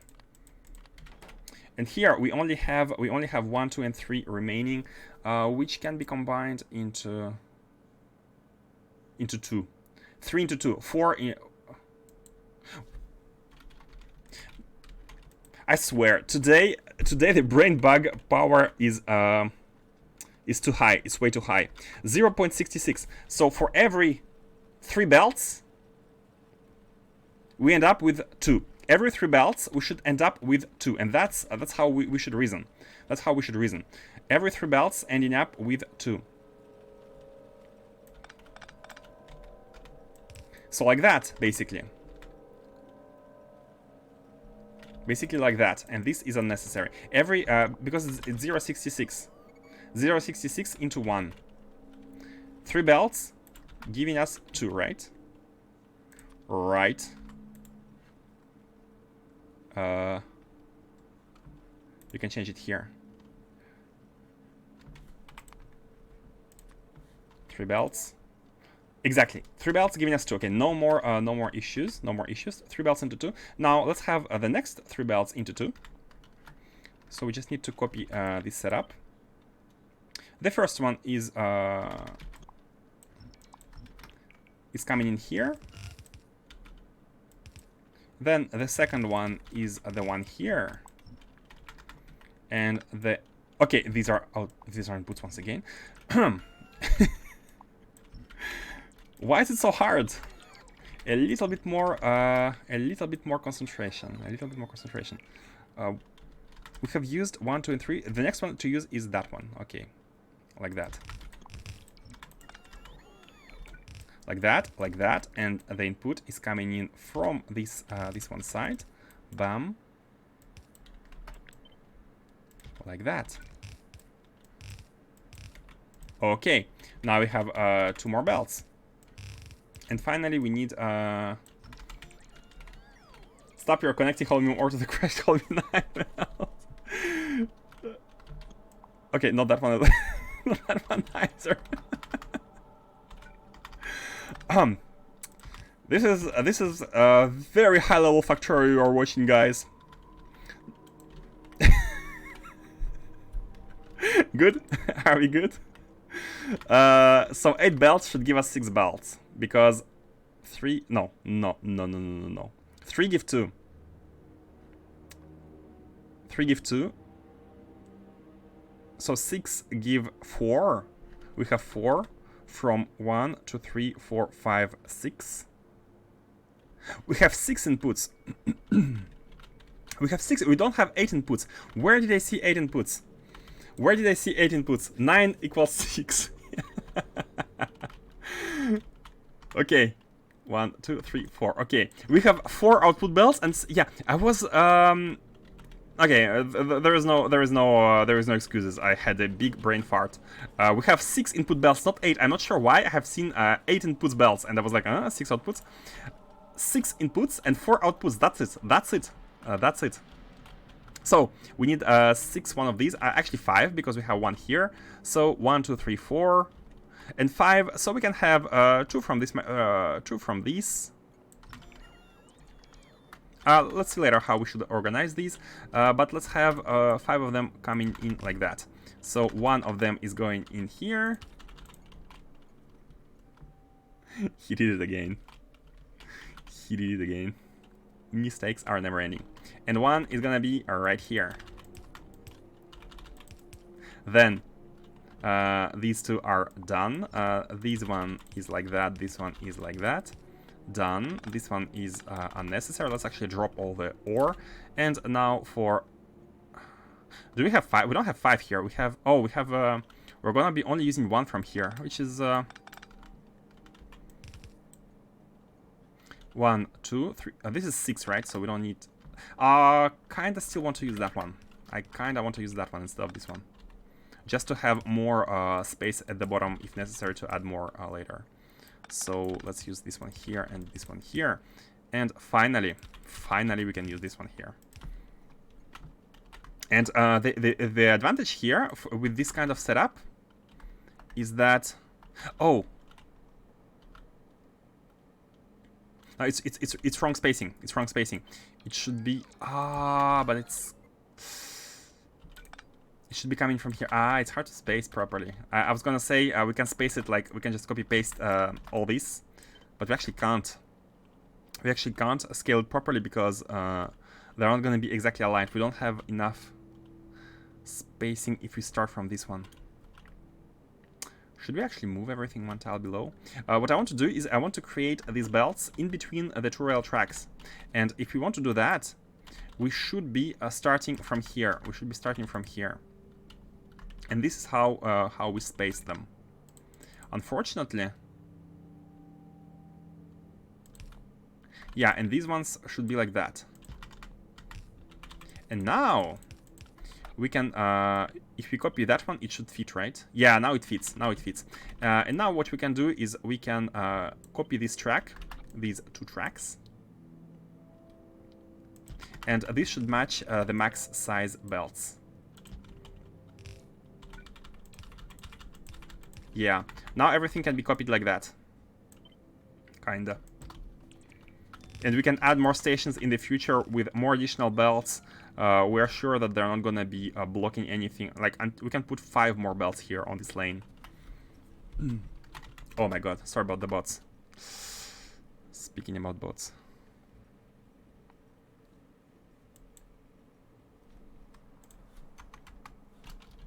One belt, 2 belt, 3 belts out of the chest. What the hell is different?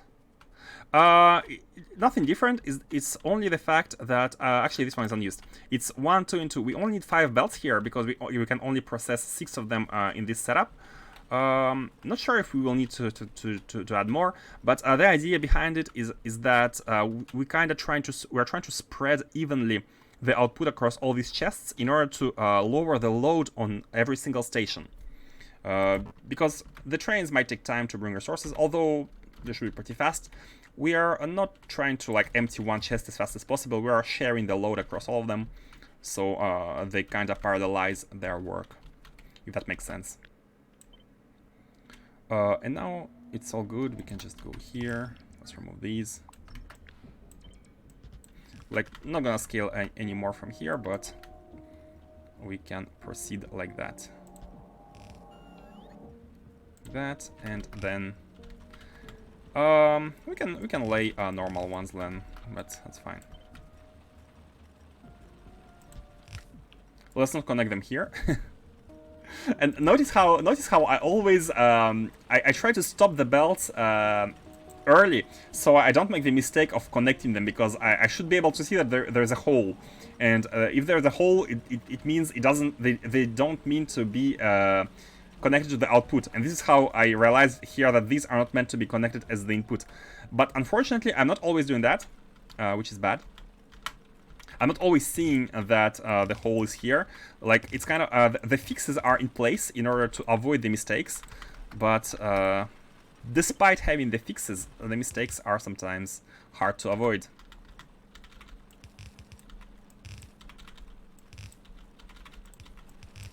Okay, now we have all the belts, and we should have a kind of full compression on all of these at the top. 6 belts into 4.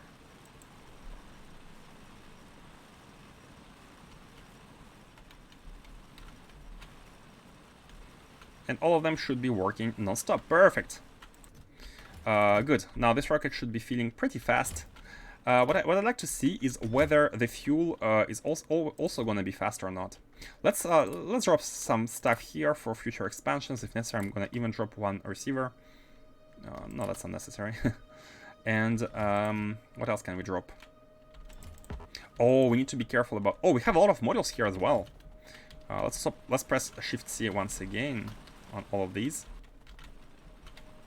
I do something similar by always having inputs on outside of ascenders and outputs on the inside with double lane outputs with splitters to balance the 2 lanes. Yeah, like your personal markings, kind of. So you can spot at a glance where are the outputs, where are the inputs. I wasn't able to do so properly, unfortunately. We're done. We're actually done on this planet. Oh, we're almost done. We need to go back to Novice and fix the supplies. So you know what? Let's actually check. Do we need more fuel-producing factories? Because if the Holmium fills this rocket before the fuel is in, maybe we'll need more of these. I mean, we still have a good amount of them, but let's add 2 more.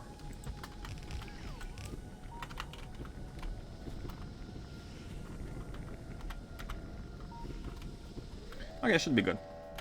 And let's go back to Novice. We're done here. We're done. And the good news is, if we need more Holmium later, this is all scalable. We can add more stations here. Bam, just copy-paste. We can add more trains. Bam, just copy-paste the stackers. See how they are sitting here at the stackers full with Holmium? It means we don't use them fast enough, so we have enough of them. And if we need more pulverizers, we can just move this mine a little bit to the bottom and have, bam, more pulverizers and more inputs. It's designed to be more easily scalable. So what's going on here? Why the output is not properly? And actually, the best part is we have 4 belts, and it's exactly what we need on Novice. It's exactly how much we're able to process right now. It's exactly how much we are processing in the factories. We have these 2 big rows of smelters, and we have 1, 2, 3, and 4 on each side. The inputs, the 4 input belts of Holmium. So the input is matching the output, although it's on another planet. Should be good. So how many storage? 77. We can launch. We can launch, even though it's delayed. So now look at this. Oh, before we go, wait a second. You know what? Don't launch. We shall go together. But before that, we need to fix this. We are going to be requesting 1 full rocket filled with cargo rocket sections and capsules. And problem is, we need to store them somewhere. And this storage will not going to be good enough because it has almost the same size as the rocket. Although it's actually 12 more. Is it okay? You know what? Because it's 12 more, it should be okay. But what if we have... What if we have too much? What if we have too much stuff and it's not gonna be able to go in? You know what? It doesn't matter. It's gonna stay here, and we don't need to send another rocket until we receive some of them. So all we need to be taking care of is to having the proper ratios of how much rocket sections packed and how much capsules we ask. And the idea is just to have 20 packed capsules for sections for one capsule, to have one for rocket. So that means that we need to divide 500 by 21. Not even gonna try it by, I mean, it's like some 23, 24. Google Calc divided by 21. It's 23.8. 23.8. That means that we need to request 24 capsules here. Making sure we have 24 capsules, and to 20 multiplied by 24, which is 480 rocket sections packed. So this is gonna give us 24 full rockets to go back home, and this fills one rocket with 504 items. And we can store 512 here. There are gonna be errors. It's not like precise. There can be overflow, but that's fine. Like, we're gonna be slowly using these packs and these capsules to go back home. These are gonna be rotating. And slowly we're going to be depleting it, so we're going to be able to empty the landing pad, and at some point new rocket is going to be able to come in. Done. Done and dusted. Launch on cargo full, and it's launching. We are going back to Novice. That also ensures a 4-lane distance between the assemblers, so I can feed beacons late game. Ah, makes sense. You're preparing for the late game beacons. Yep. That's really nice. That's really nice to always prepare 2 lanes in between the 2 rows of assemblers. Very convenient. Okay, so the holmium is being smelted. Now the last remaining part in order to get the cables is to actually process these holmium ingots into cables. Let's have a look here and see whether it's all working, because I'm seeing something red. I'm seeing red stuff, and maybe the red stuff is due to the fact that there was a the holmium was not coming in for some time. We didn't have the rocket fully launching. So now technically we should be having these 4 belts non-stop, and here on Taser we should be having these 4 belts also non-stop. We should be having this constant. And look at this, we are already using 1 gigawatt. 1 gigawatt, just because we use beacons and modules everywhere. 1 gigawatt of power. So I'm glad I went with 8. Who said it was an overkill? It's not that, I mean, it's kind of an overkill, but it's easy to copy-paste, right?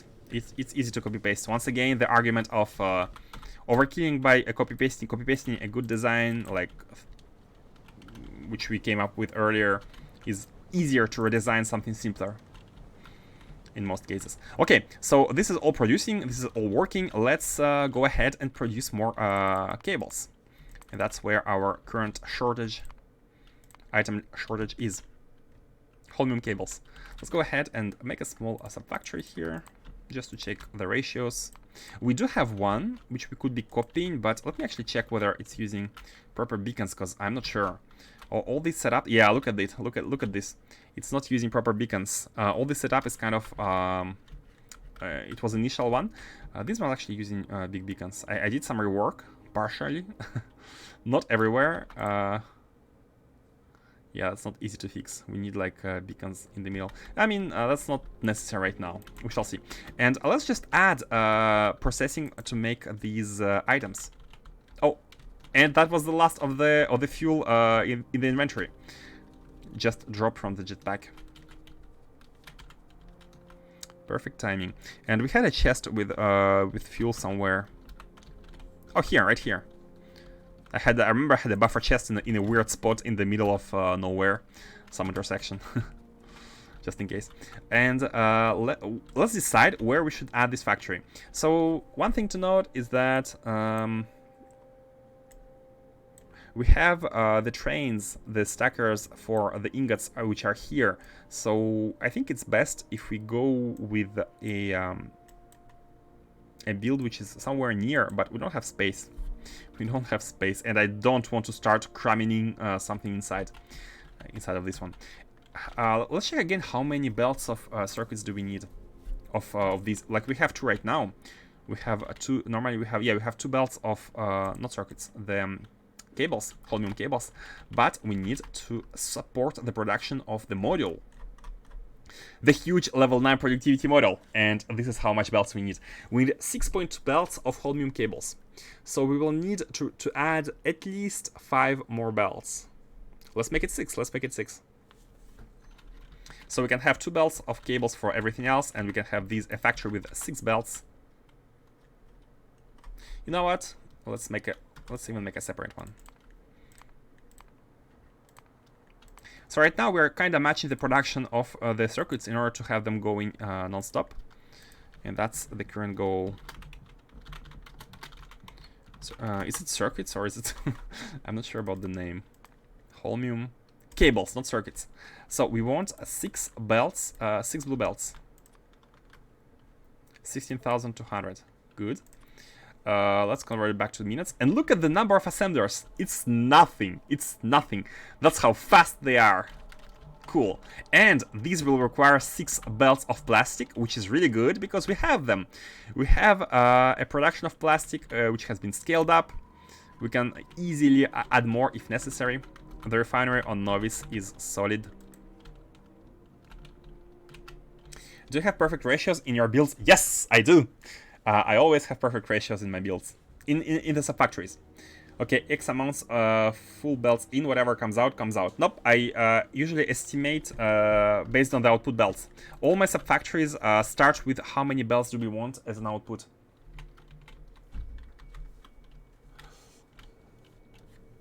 Yep. And that's how we make the sub-factories, because we use a factory planner every time, so we know how many machines we need. For example, right as I'm doing now, we need 6 belts of Holmium cables, so we need this amount of machines and this amount of inputs, and we go for that.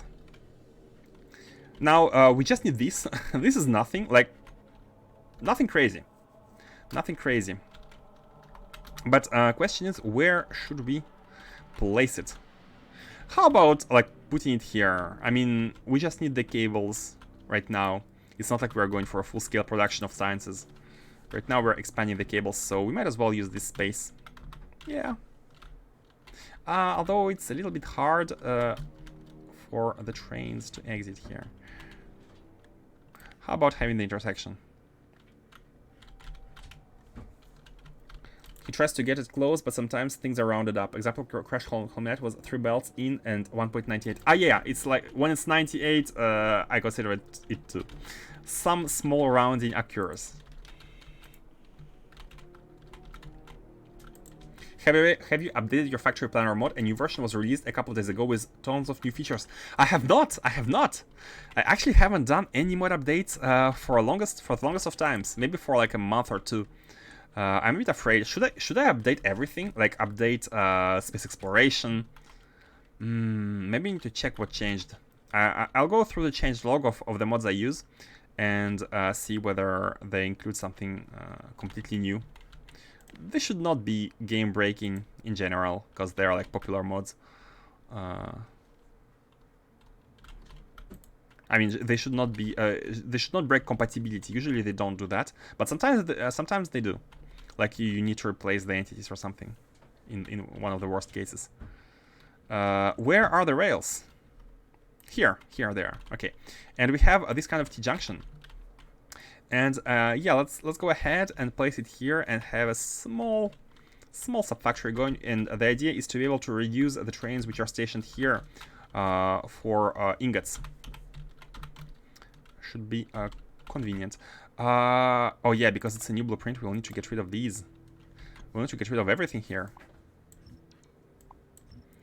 It's a new way of, and it's actually in the toolbar. So let's get rid of the 0 one, and let's put the one with the trains. T-junction, bam, coming. Okay, we need to remove this one as well. T-junction, bam, coming in. AI industry changed a default setting for lighting. So if your game goes too dark, you can change that map setting back. Okay, good to notice. Good to note. Thank you. Lighting is not something game breaking, I think. especially if it's fixable with a setting. I'm still keeping the global wire over the rail network, but it's probably it's not used right now. But I'm still trying to keep it everywhere, just in case we might want to start using it. And let's quickly drop. Oh, I need more rails. Okay, let's go to the mall. Let's restock. We need assemblers. We need modules. Maybe we'll have enough modules. Wait, disable for now. Let's go grab some models as well.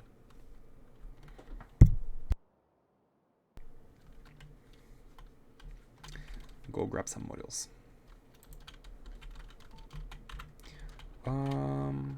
Yeah.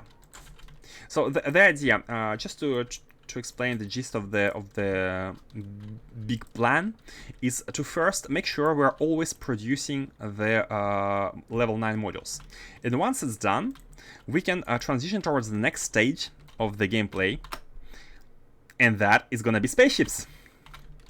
I really want to get started with these, and we have kind of fixed our bottlenecks. We could also try to make science and to see whether we have like bottlenecks and like some, I don't know, recipes. But I think before spaceships, we will need to expand our circuit production for the modules. Just drop more circuit factories, and we should be having all the ingredients for them. Maybe expand plastic. We shall see. So enable the logistics and take some rails.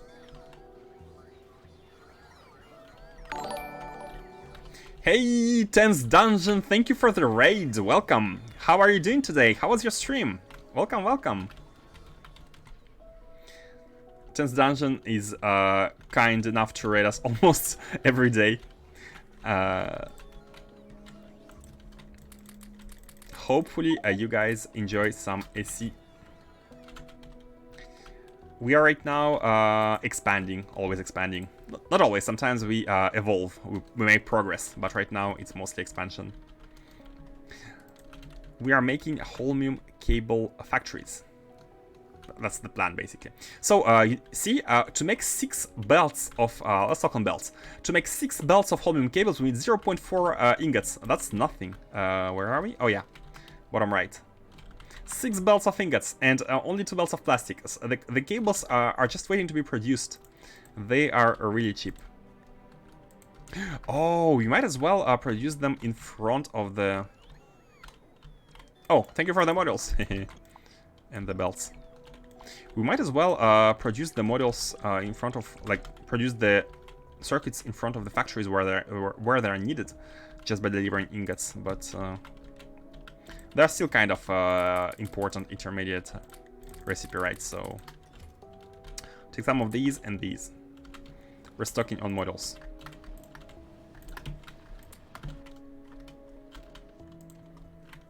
Okay, let's go build the station. It should be all already. All we need to do is copy paste some setups, and but we'll still have to come up with the design for the factory, which integrates the wide area beacons. Our previous factory for the cables was not using the wide beacons, so we'll need to come up with that one.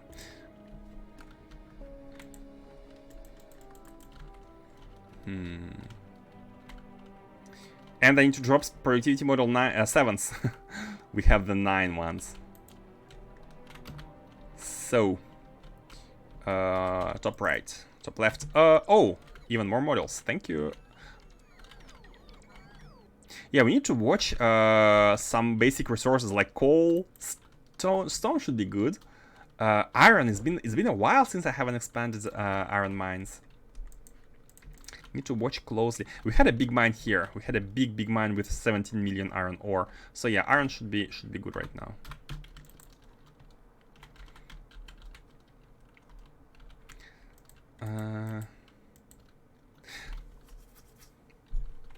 Yeah, big advantage with this kind of setup is it's super easy to place mines.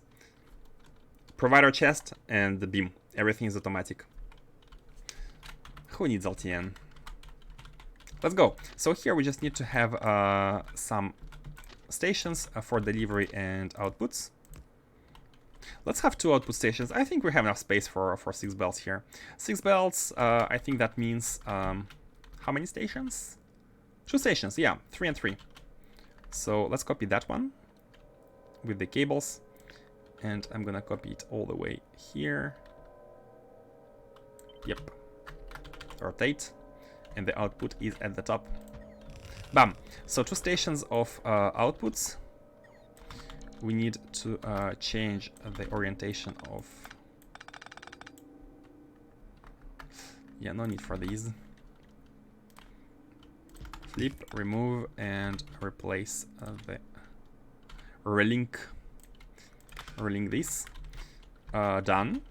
It's a provider of... It's a supply of cables. Look at how many trains are asking for these. Look at... I mean, many of them are kind of buffer. But yeah.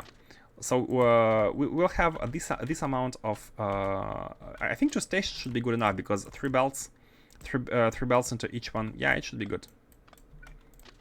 And 2 trains are able to come at the same time, so one is loading and the second one is going to be able to stand right behind. So throughput-wise, we should be able to consume the 3 belts for the trains. Now we need to add stations to 1 station for Holmium ingot inputs and 1 station for plastic bar inputs. Should we add a 3rd station just to have more buffer and have trains delivering it faster? I mean, we do have space, we do have place, yeah, let's do it. Let's not... And I made a mistake. I made a small mistake here in that... you know what? I'm gonna delete it. The scaling was a little bit bad. We need to go wider. We need to take it and go a little bit wider here, like that. So let's have 3 of them. Just in case we one day we will need even more cables, we can just add them here. I mean, we're still kind of it's a small space, but this factory doesn't have to be big. Factory doesn't have to be big. So I'll drop some stone and let's go. So we only need one for the cables. Only one of these for the cables. Like that. Yep. Remove all these. Change the orientation. Flip. And let's remove all of these as well. Should have done that before copying. Okay. The ingots are here, and now we need plastic. So 2 of them, I mean, we can have 3 belts, we have 6 belts, and we can have 2 into each station. This will give us more stations for even more trains to be able to take when needed. To take them when needed. Yeah, plastic. So for now 1, but maybe if we expand even more cables, we can have 2. Let's see. Like that. Remove these. Make sure these are connected. Yeah, they're all connected. Plastic station is... Oh, wrong side. Okay, before fixing it, let's actually change it like that. Balancer from top to left, and then let's fix it. Remove it and move it a little bit higher. Like that. Oh, and I forgot some signals here. So we should have signals at each output. And let's have these at the input, at the entrance. Oh my god, hold on. Okay. Like that, for the copying purposes. And finally, we can do this. And that should be good enough. Inputs and 3 outputs. That should be good enough. Should we also try to make it horizontally so it can be scaled a bit? Or vertically? I think it's still a bit, it's a bit too big to fit horizontally, so it should be kind of vertical, I feel like. Are we Gucci? We are. It's a requester chest with the ingot inside, and that means it's gonna take trains from here. These trains. We might add more trains for ingots if necessary, but for now they're kind of stopped, so By the way, why are they stopped? Let me quickly check what's blocking the production of the models here.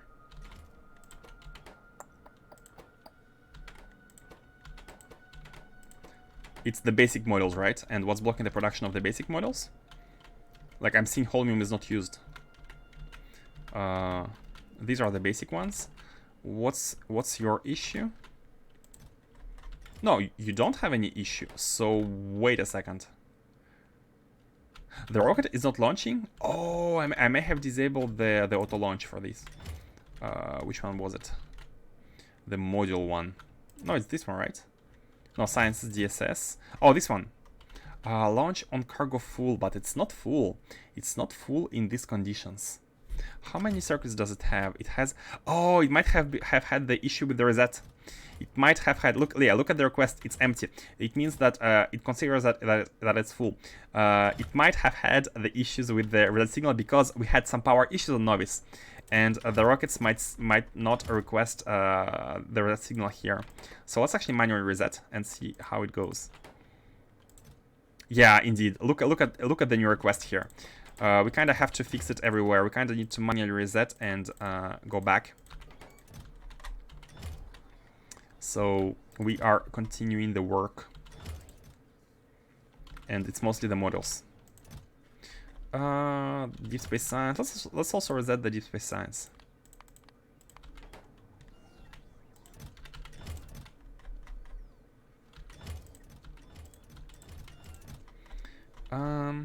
You know, instead of resetting, it would have been smarter to just send them.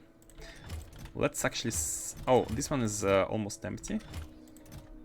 The Vita one is half, 70% full. And this one is kind of... Oh, this one is full. Astro Science launch delayed. What's going on? What's going on with Astro Science? What's going on with Astro Science? Too much of... not enough storage for one of the... items, right? Not enough storage for one of the items. It must be. Yeah. The LDS here. The LDS is too full. Have too much of LDS.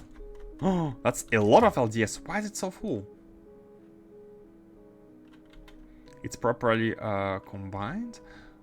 LDS is so full. How much LDS are we requesting? Let's check.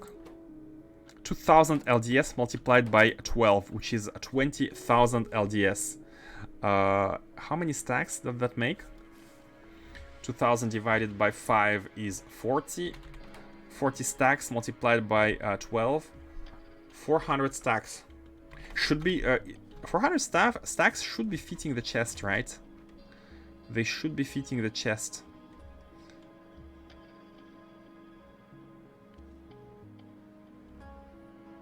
We still ask for 166 of it.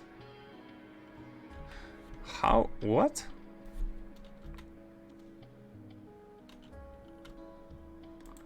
Oh, it's 2000 multiplied by... Wait, it's not...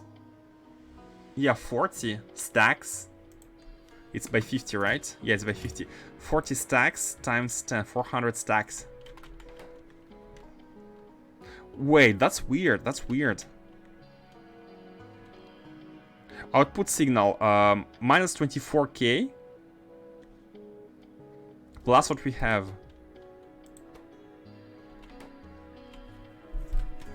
We have 25k. So how comes that minus 24k plus... Oh, sorry, I was looking at stone. The LDS is indeed positive, 1.6k.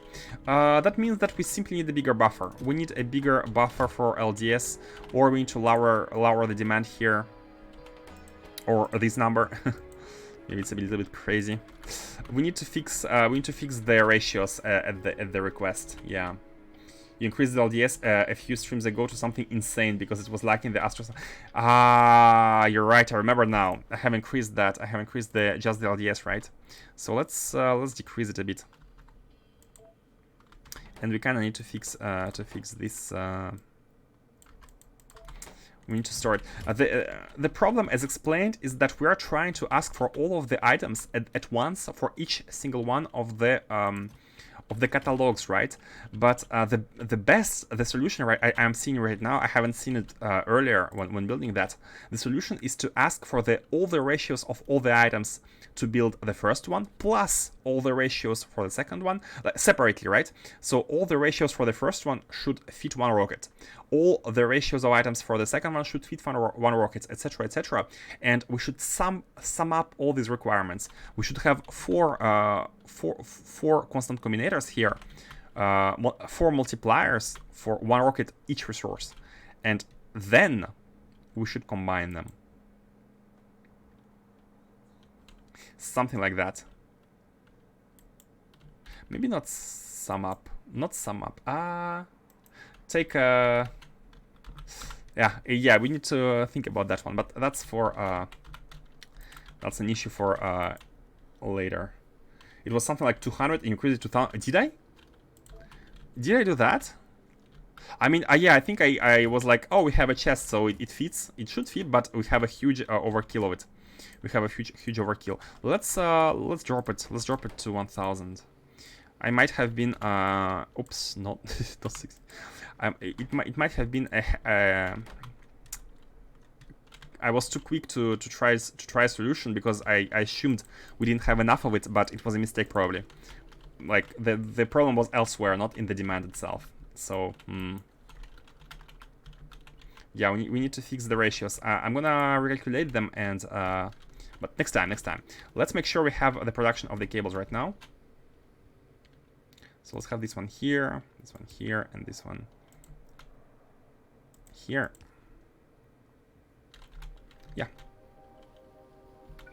Yeah, that's fine. Let's build the factory. And by the way, before building the factory, let's connect everything here and make sure we have all the items.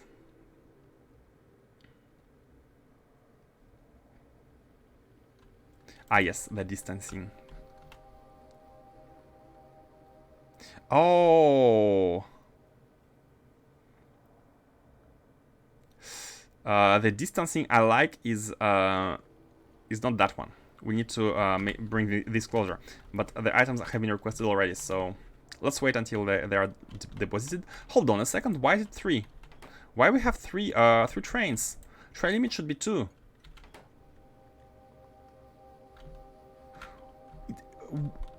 Oh, the moment power came in, maybe? Hold on, we need to have this working as well. How come it should be 2 and 1? Why so many trains came in? Huh. It happened before, and it always happens when I connect the power first. So maybe there is like a one tick during which like the calculation is being made.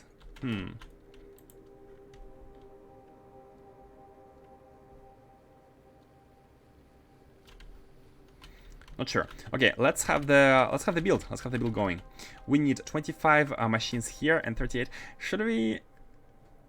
How should we split them? Because we need 2.2 belts of plastic, and you know what? Let's have a build which creates 4 or even 2. Let's have a build which creates 2 of them, and we can scale it 2 times in total. And that is looking better. We need 1 belt of plastic and 0.1 belt of ingots. That's it. That should be pretty simple. It should be a pretty simple build. Let's actually have a row. Let's have a row. We can have these. So how many machines? I think it's 2 to 1, kind of 2 to 1. It would be an overkill to. Yeah, let's do it like that. 2 to 1, and we can have a belt going out of these.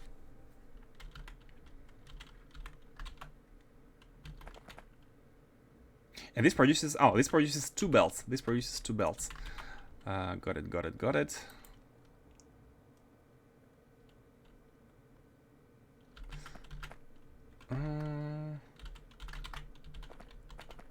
This one needs plastic. 1 belt of plastic and 2 belts of You know what? How about having a plastic going like that? Let's set the recipes. How about having a belt of plastic going like that? These are the makers of the plates. They just need the ingots. Let's have a belt like that. And let's have 2 output belts. That doesn't make sense to have. We can merge. We can merge one. So the idea would be to do something like that. No, that won't work. That won't work. I'm trying to find a nice setup for the. Hey, how about that? And the plastic could be coming in like that.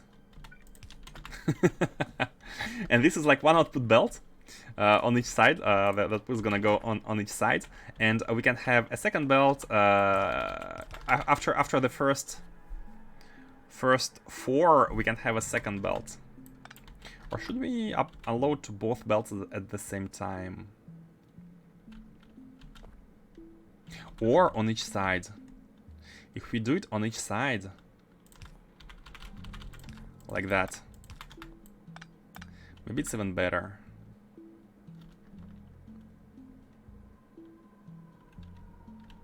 And plastic like that.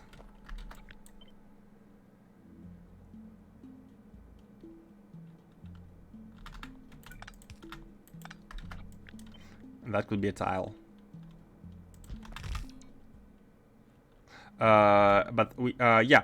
You know what? It's actually unnecessary because this belt is going to be outputting on the right hand side. So this part is the bottom part is unnecessary, but this one is still. I mean, this is still necessary. So something like that, and the inputs could be like that. How about this? They both fill each side of the belt normally, and we can have 8.5. So 8.5 gives us 2 belts, right? So we will need to have actually 9 or even 10. Let's have 10. Let's have 10 machines, and we can have 5 for like 1 belt and 5 for a second one. So this is 6, 8, and 10. And perfect, we are almost at our vertical length. 10 machines. So after 5 first machines, we shall deviate. We shall deviate and go here. And this is going to produce us a second belt. Here we go. 2 belts of cables, and the idea was to try and make them as compact as possible, vertically spaced. I mean horizontally compact, and I feel like we have achieved the compactness. The compactness has been achieved. What we can do now is have a, I mean, we can have a belt of ingots here. And you know what? We can even flip this all on this right-hand side. Flipping won't gonna work, because if this belt comes from the left-hand side, it's not gonna work because this one always outputs to the top right. So this one's gonna be merged. Could be slightly changed, but we don't have to flip. Like it's still pretty compact. It's still pretty compact. Like to save 1 column, it's not worth it. What is need to be taken care of is beaconing. The beaconing, and the beacons will take space, and in this compactness we don't have space for them, so we kinda have to man, look at this. On this right hand side there is no hole, like it's all taken either by belts or by assemblers or by inserters. There's like no hole, so in all cases we'll have to have 4 tiles of spacing. Man, I shouldn't have pasted all of this. Like it's easy to do once and copy paste instead of pasting it everywhere. Do it like that, and then just take it and paste it. Bam, bam, bam. And then the beacons can go in the middle. I'm just praying that they cover something. You know what? I was too hasty with the hands again. The beacon should go here so we can cover 4 machines at once. Yeah, I was hasty with these. Let me copy them, and they shall all be shifted by one tile, by 4 tiles, so they go to the other side of the inserters and do something like that. And now we can place a beacon in the middle here. Yeah. Now the beacon covers 4. Unfortunately, we have 10, so we'll have one more at the bottom like that. But that's not a big deal. Hey, we're touching the refineries. We're touching the refineries. You know what? It's fine. I can just remove this one. You're gonna be the refiner which deserves a small beacon, and you refineries are gonna be a bit more high class. You're gonna deserve a better one. And like that, we're gonna be able to cover all of them. So 1, 2, 3. Oh wait, no. I'm blind. This is 5. This is 5. It properly covers half of the inserters. Sorry, half of the assemblers. Half and half. It was actually perfection. I had to ruin it. It's actually perfection. It covers half of the line on each side. And just like that, we have ourselves a tile which produces 2 belts of Holmium cables. Now we want 6 belts, so we need to copy all of that. We can remove the beacons. But one thing to note is that these beacons, they actually have a wide range, so they're hitting stuff up to here, right? Yeah. Wait. Up to this one. They're hitting stuff up to this one. So even if we place these like that without the beacon, oh, that's fine. They're gonna optimal. This is optimal. We could have 8 belts powered with the optimal amount of beacons. Right? Wait, I shouldn't have removed the belt. Like, if you do it like that.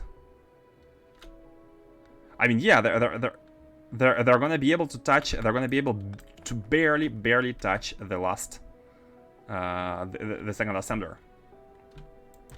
Perfection. Look at this compactness. Look at this. And now what do we have here? We are lacking blue inserters. Yeah, we're lacking blue inserters. So let me just place all of this. Now on this side, I'm gonna for the prettiness. Oh, you know what?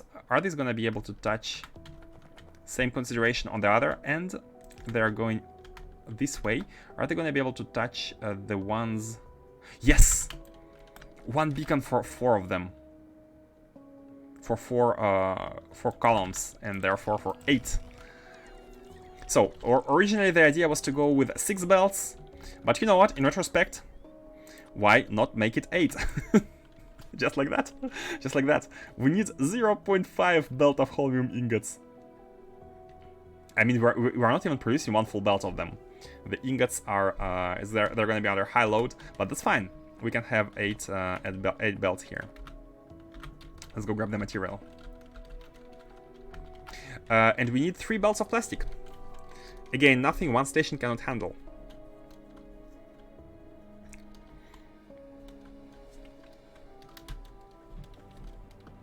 How experienced were you with Factorio before I started your SC run? Did you know city blocks, circuitry, or cracking, for example?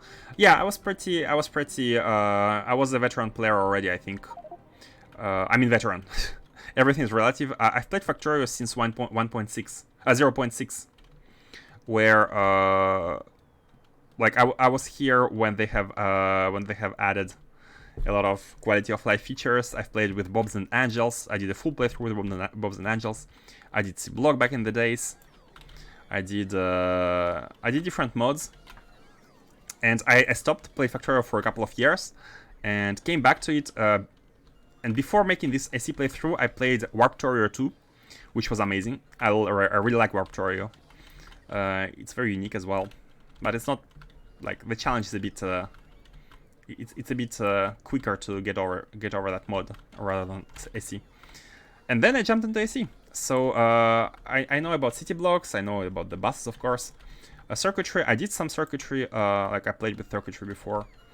Oil cracking as well.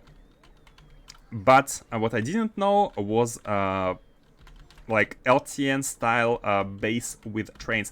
Every time I'm making a playthrough in Factorio, I'm trying to have an approach which I haven't tried before, just to have a feel for it.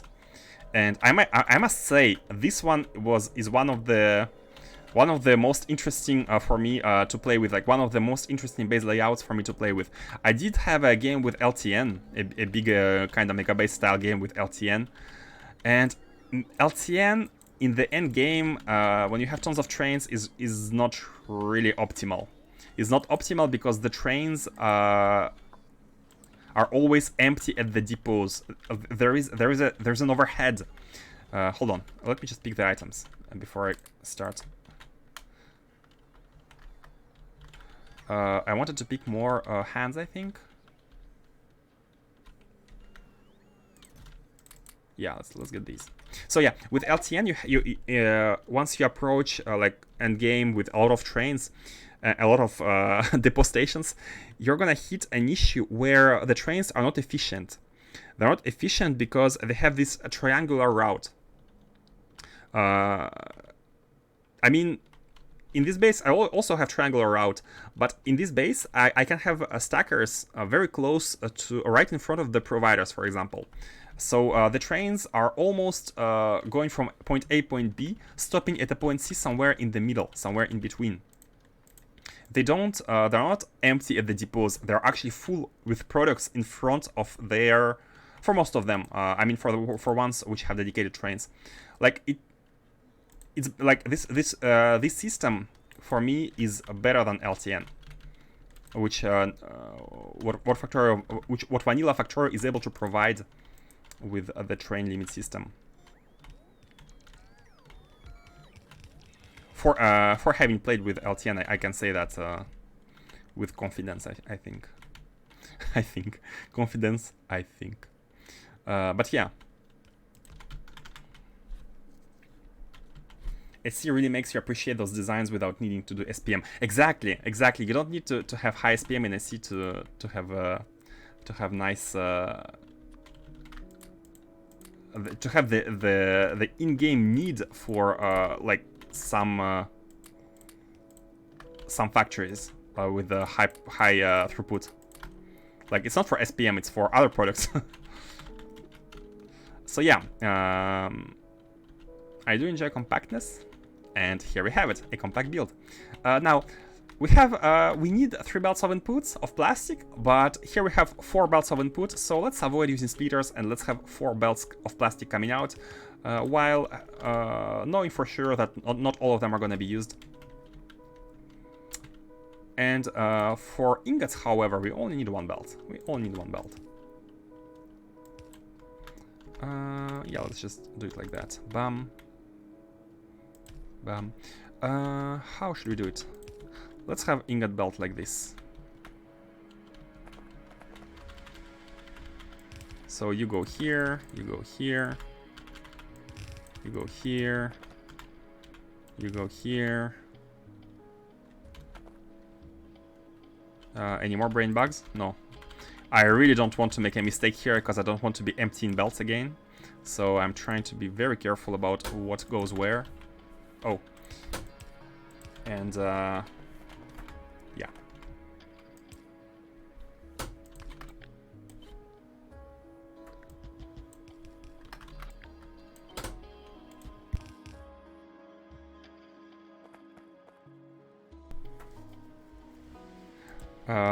These belts are here. And we need I want to make sure that we are able to have the output. I think the output should go like within, like inside the rails. The output is gonna be here. Let's have the plastic. I mean, we can use the same lane kinda. Let's make sure it's as close as needed here, because just to make sure we have enough space. Bam. Like that, then like that, and then like that. And the production should begin. And it is done. Look at the belts. Look at the beautiful belts. Full of. Hold on, why this one is not full? Oh, it's coming. It's coming. It's coming. We have 8 belts of Holmium cables. What? Oh, oh, oh, oh, oh, oh.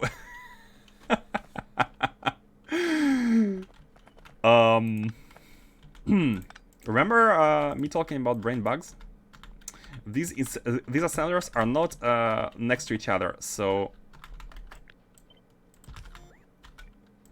I'm gonna copy that, and I'm gonna remove these. It's gonna be a pain to fix.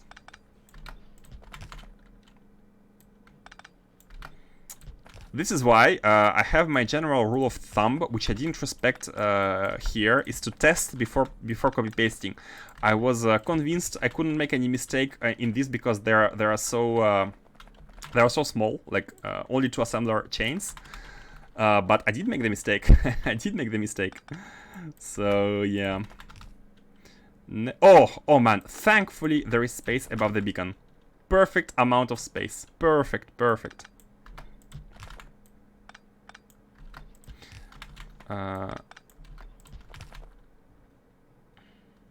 And this one should be 1 tile toward the bottom. This one as well.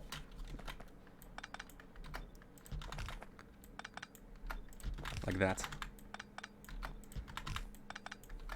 Always test. In general, my advice would be to test like 1 tile before spreading it, before spreading the mistake, as we did, which I did not do. And now you pay the price.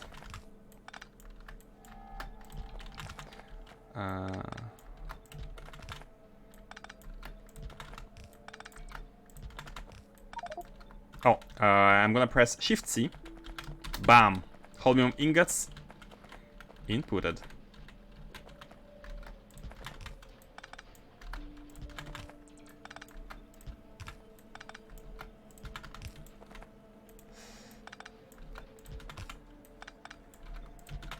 Okay, and here. Oh, we didn't have this one belt all the way to the bottom. Okay, done. Shift C again. Insert the ingots, and we're good. All of them should be now yellow or green. Yeah, perfect. Now let's have them in there. Can they go all the way top? I feel like they should. Yeah, they can go here. Okay, good. Let me actually copy. I like copying these undergrounds because it makes it easier to place. Oh no! Oh no! Oh, it has to be like that. It's easier to place, he says. Yeah.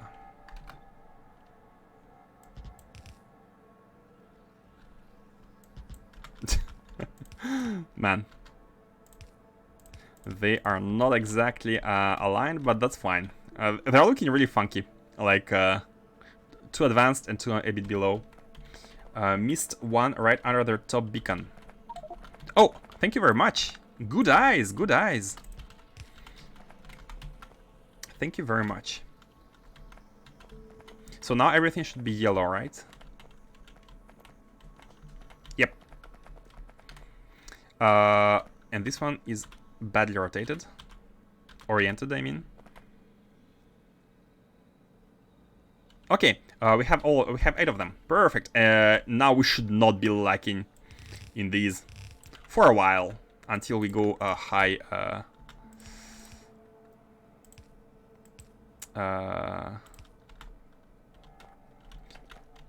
How should we do that?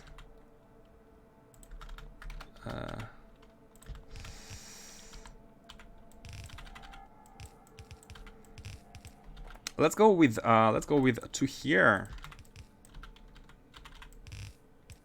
Okay, let's go with so we have 8 into 3 machines. Let's have 3, 3, and 2. 3, 3, and 2. So 3 first, then 3 from here, and then these 2. Are we gonna be able to feed them? Barely. No. Oh, barely. Oh my god.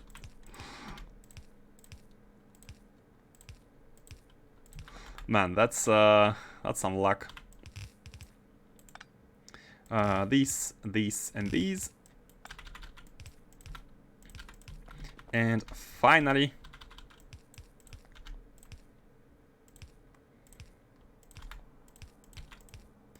Holmium cables are in the place.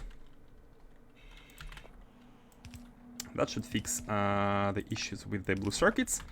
Now we blue circuits should now be properly be good. In order to be able to support 2 full belts of blue circuits, we had to go all the way, making the refinery V2, which added 9 belts of plastic, which we can easily expand. Then we have added a lot of holmium, which implied expanding the outpost, expanding the creation of ingots, and now the cables. Let me just check. I mean, the calculator should not be wrong, right? 3451.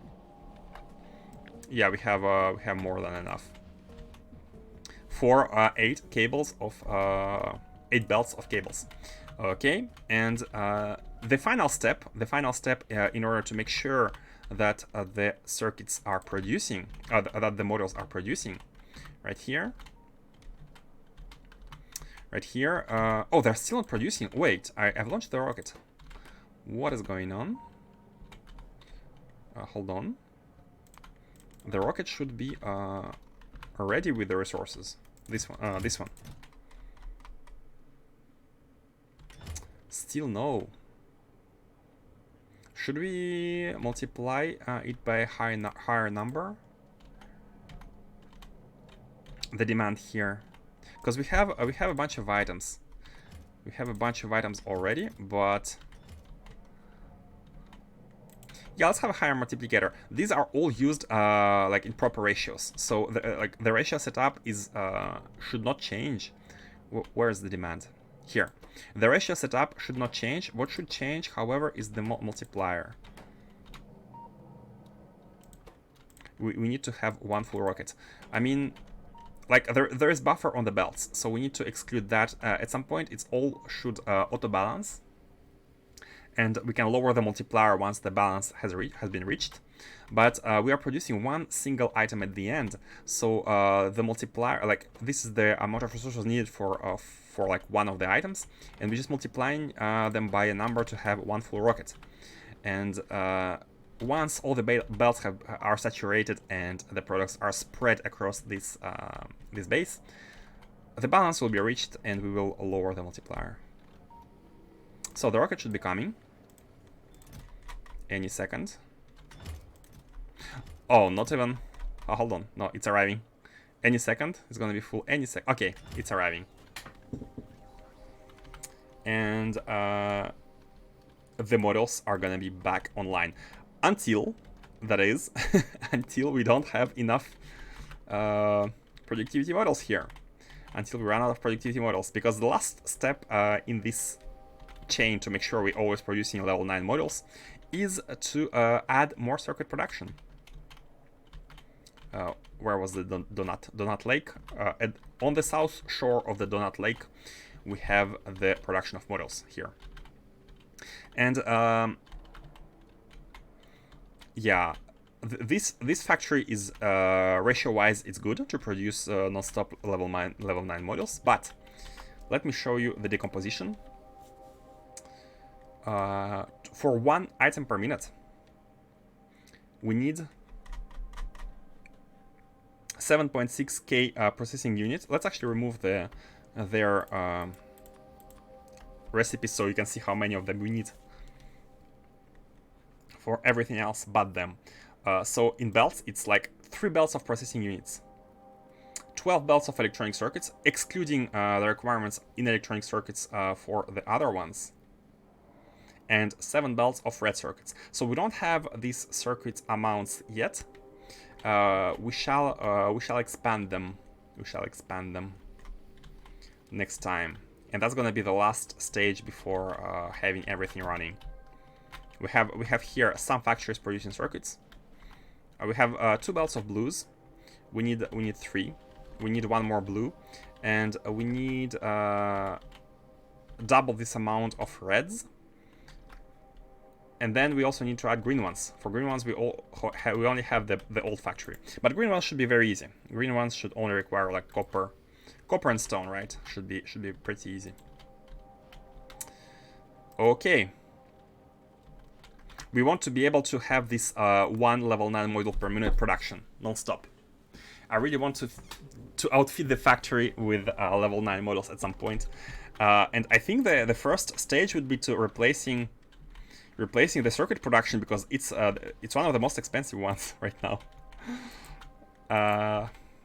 Okay, guys, thank you all for watching. I should be stopping now. I should be stopping. I should have stopped quite earlier, but I really wanted to finish this factory today. And we are done. We have achieved a better throughput of Holmium, and outpost a big production of these. I'm pretty happy with the progress. Hold on, why there are red sometimes? Huh. Not sure, but it seems like we have the belts without holes, because we needed like 4.2, right? There are some holes sometimes. I mean, that's inserters for you. Hey.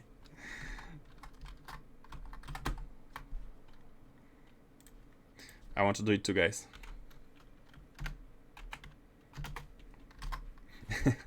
Thank you all for coming. Thank you for watching.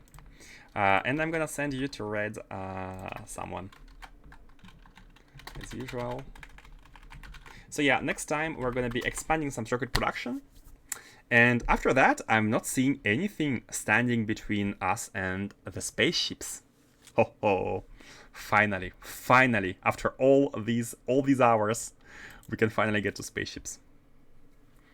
I might be one of the latest people, one of the slowest people to get to spaceships. How many other people do you know, yourself included, who have unlocked Deep Space One without spaceships? I'm gonna bet not that many.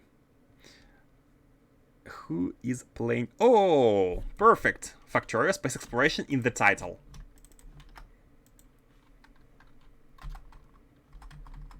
And let me send you guys to this person.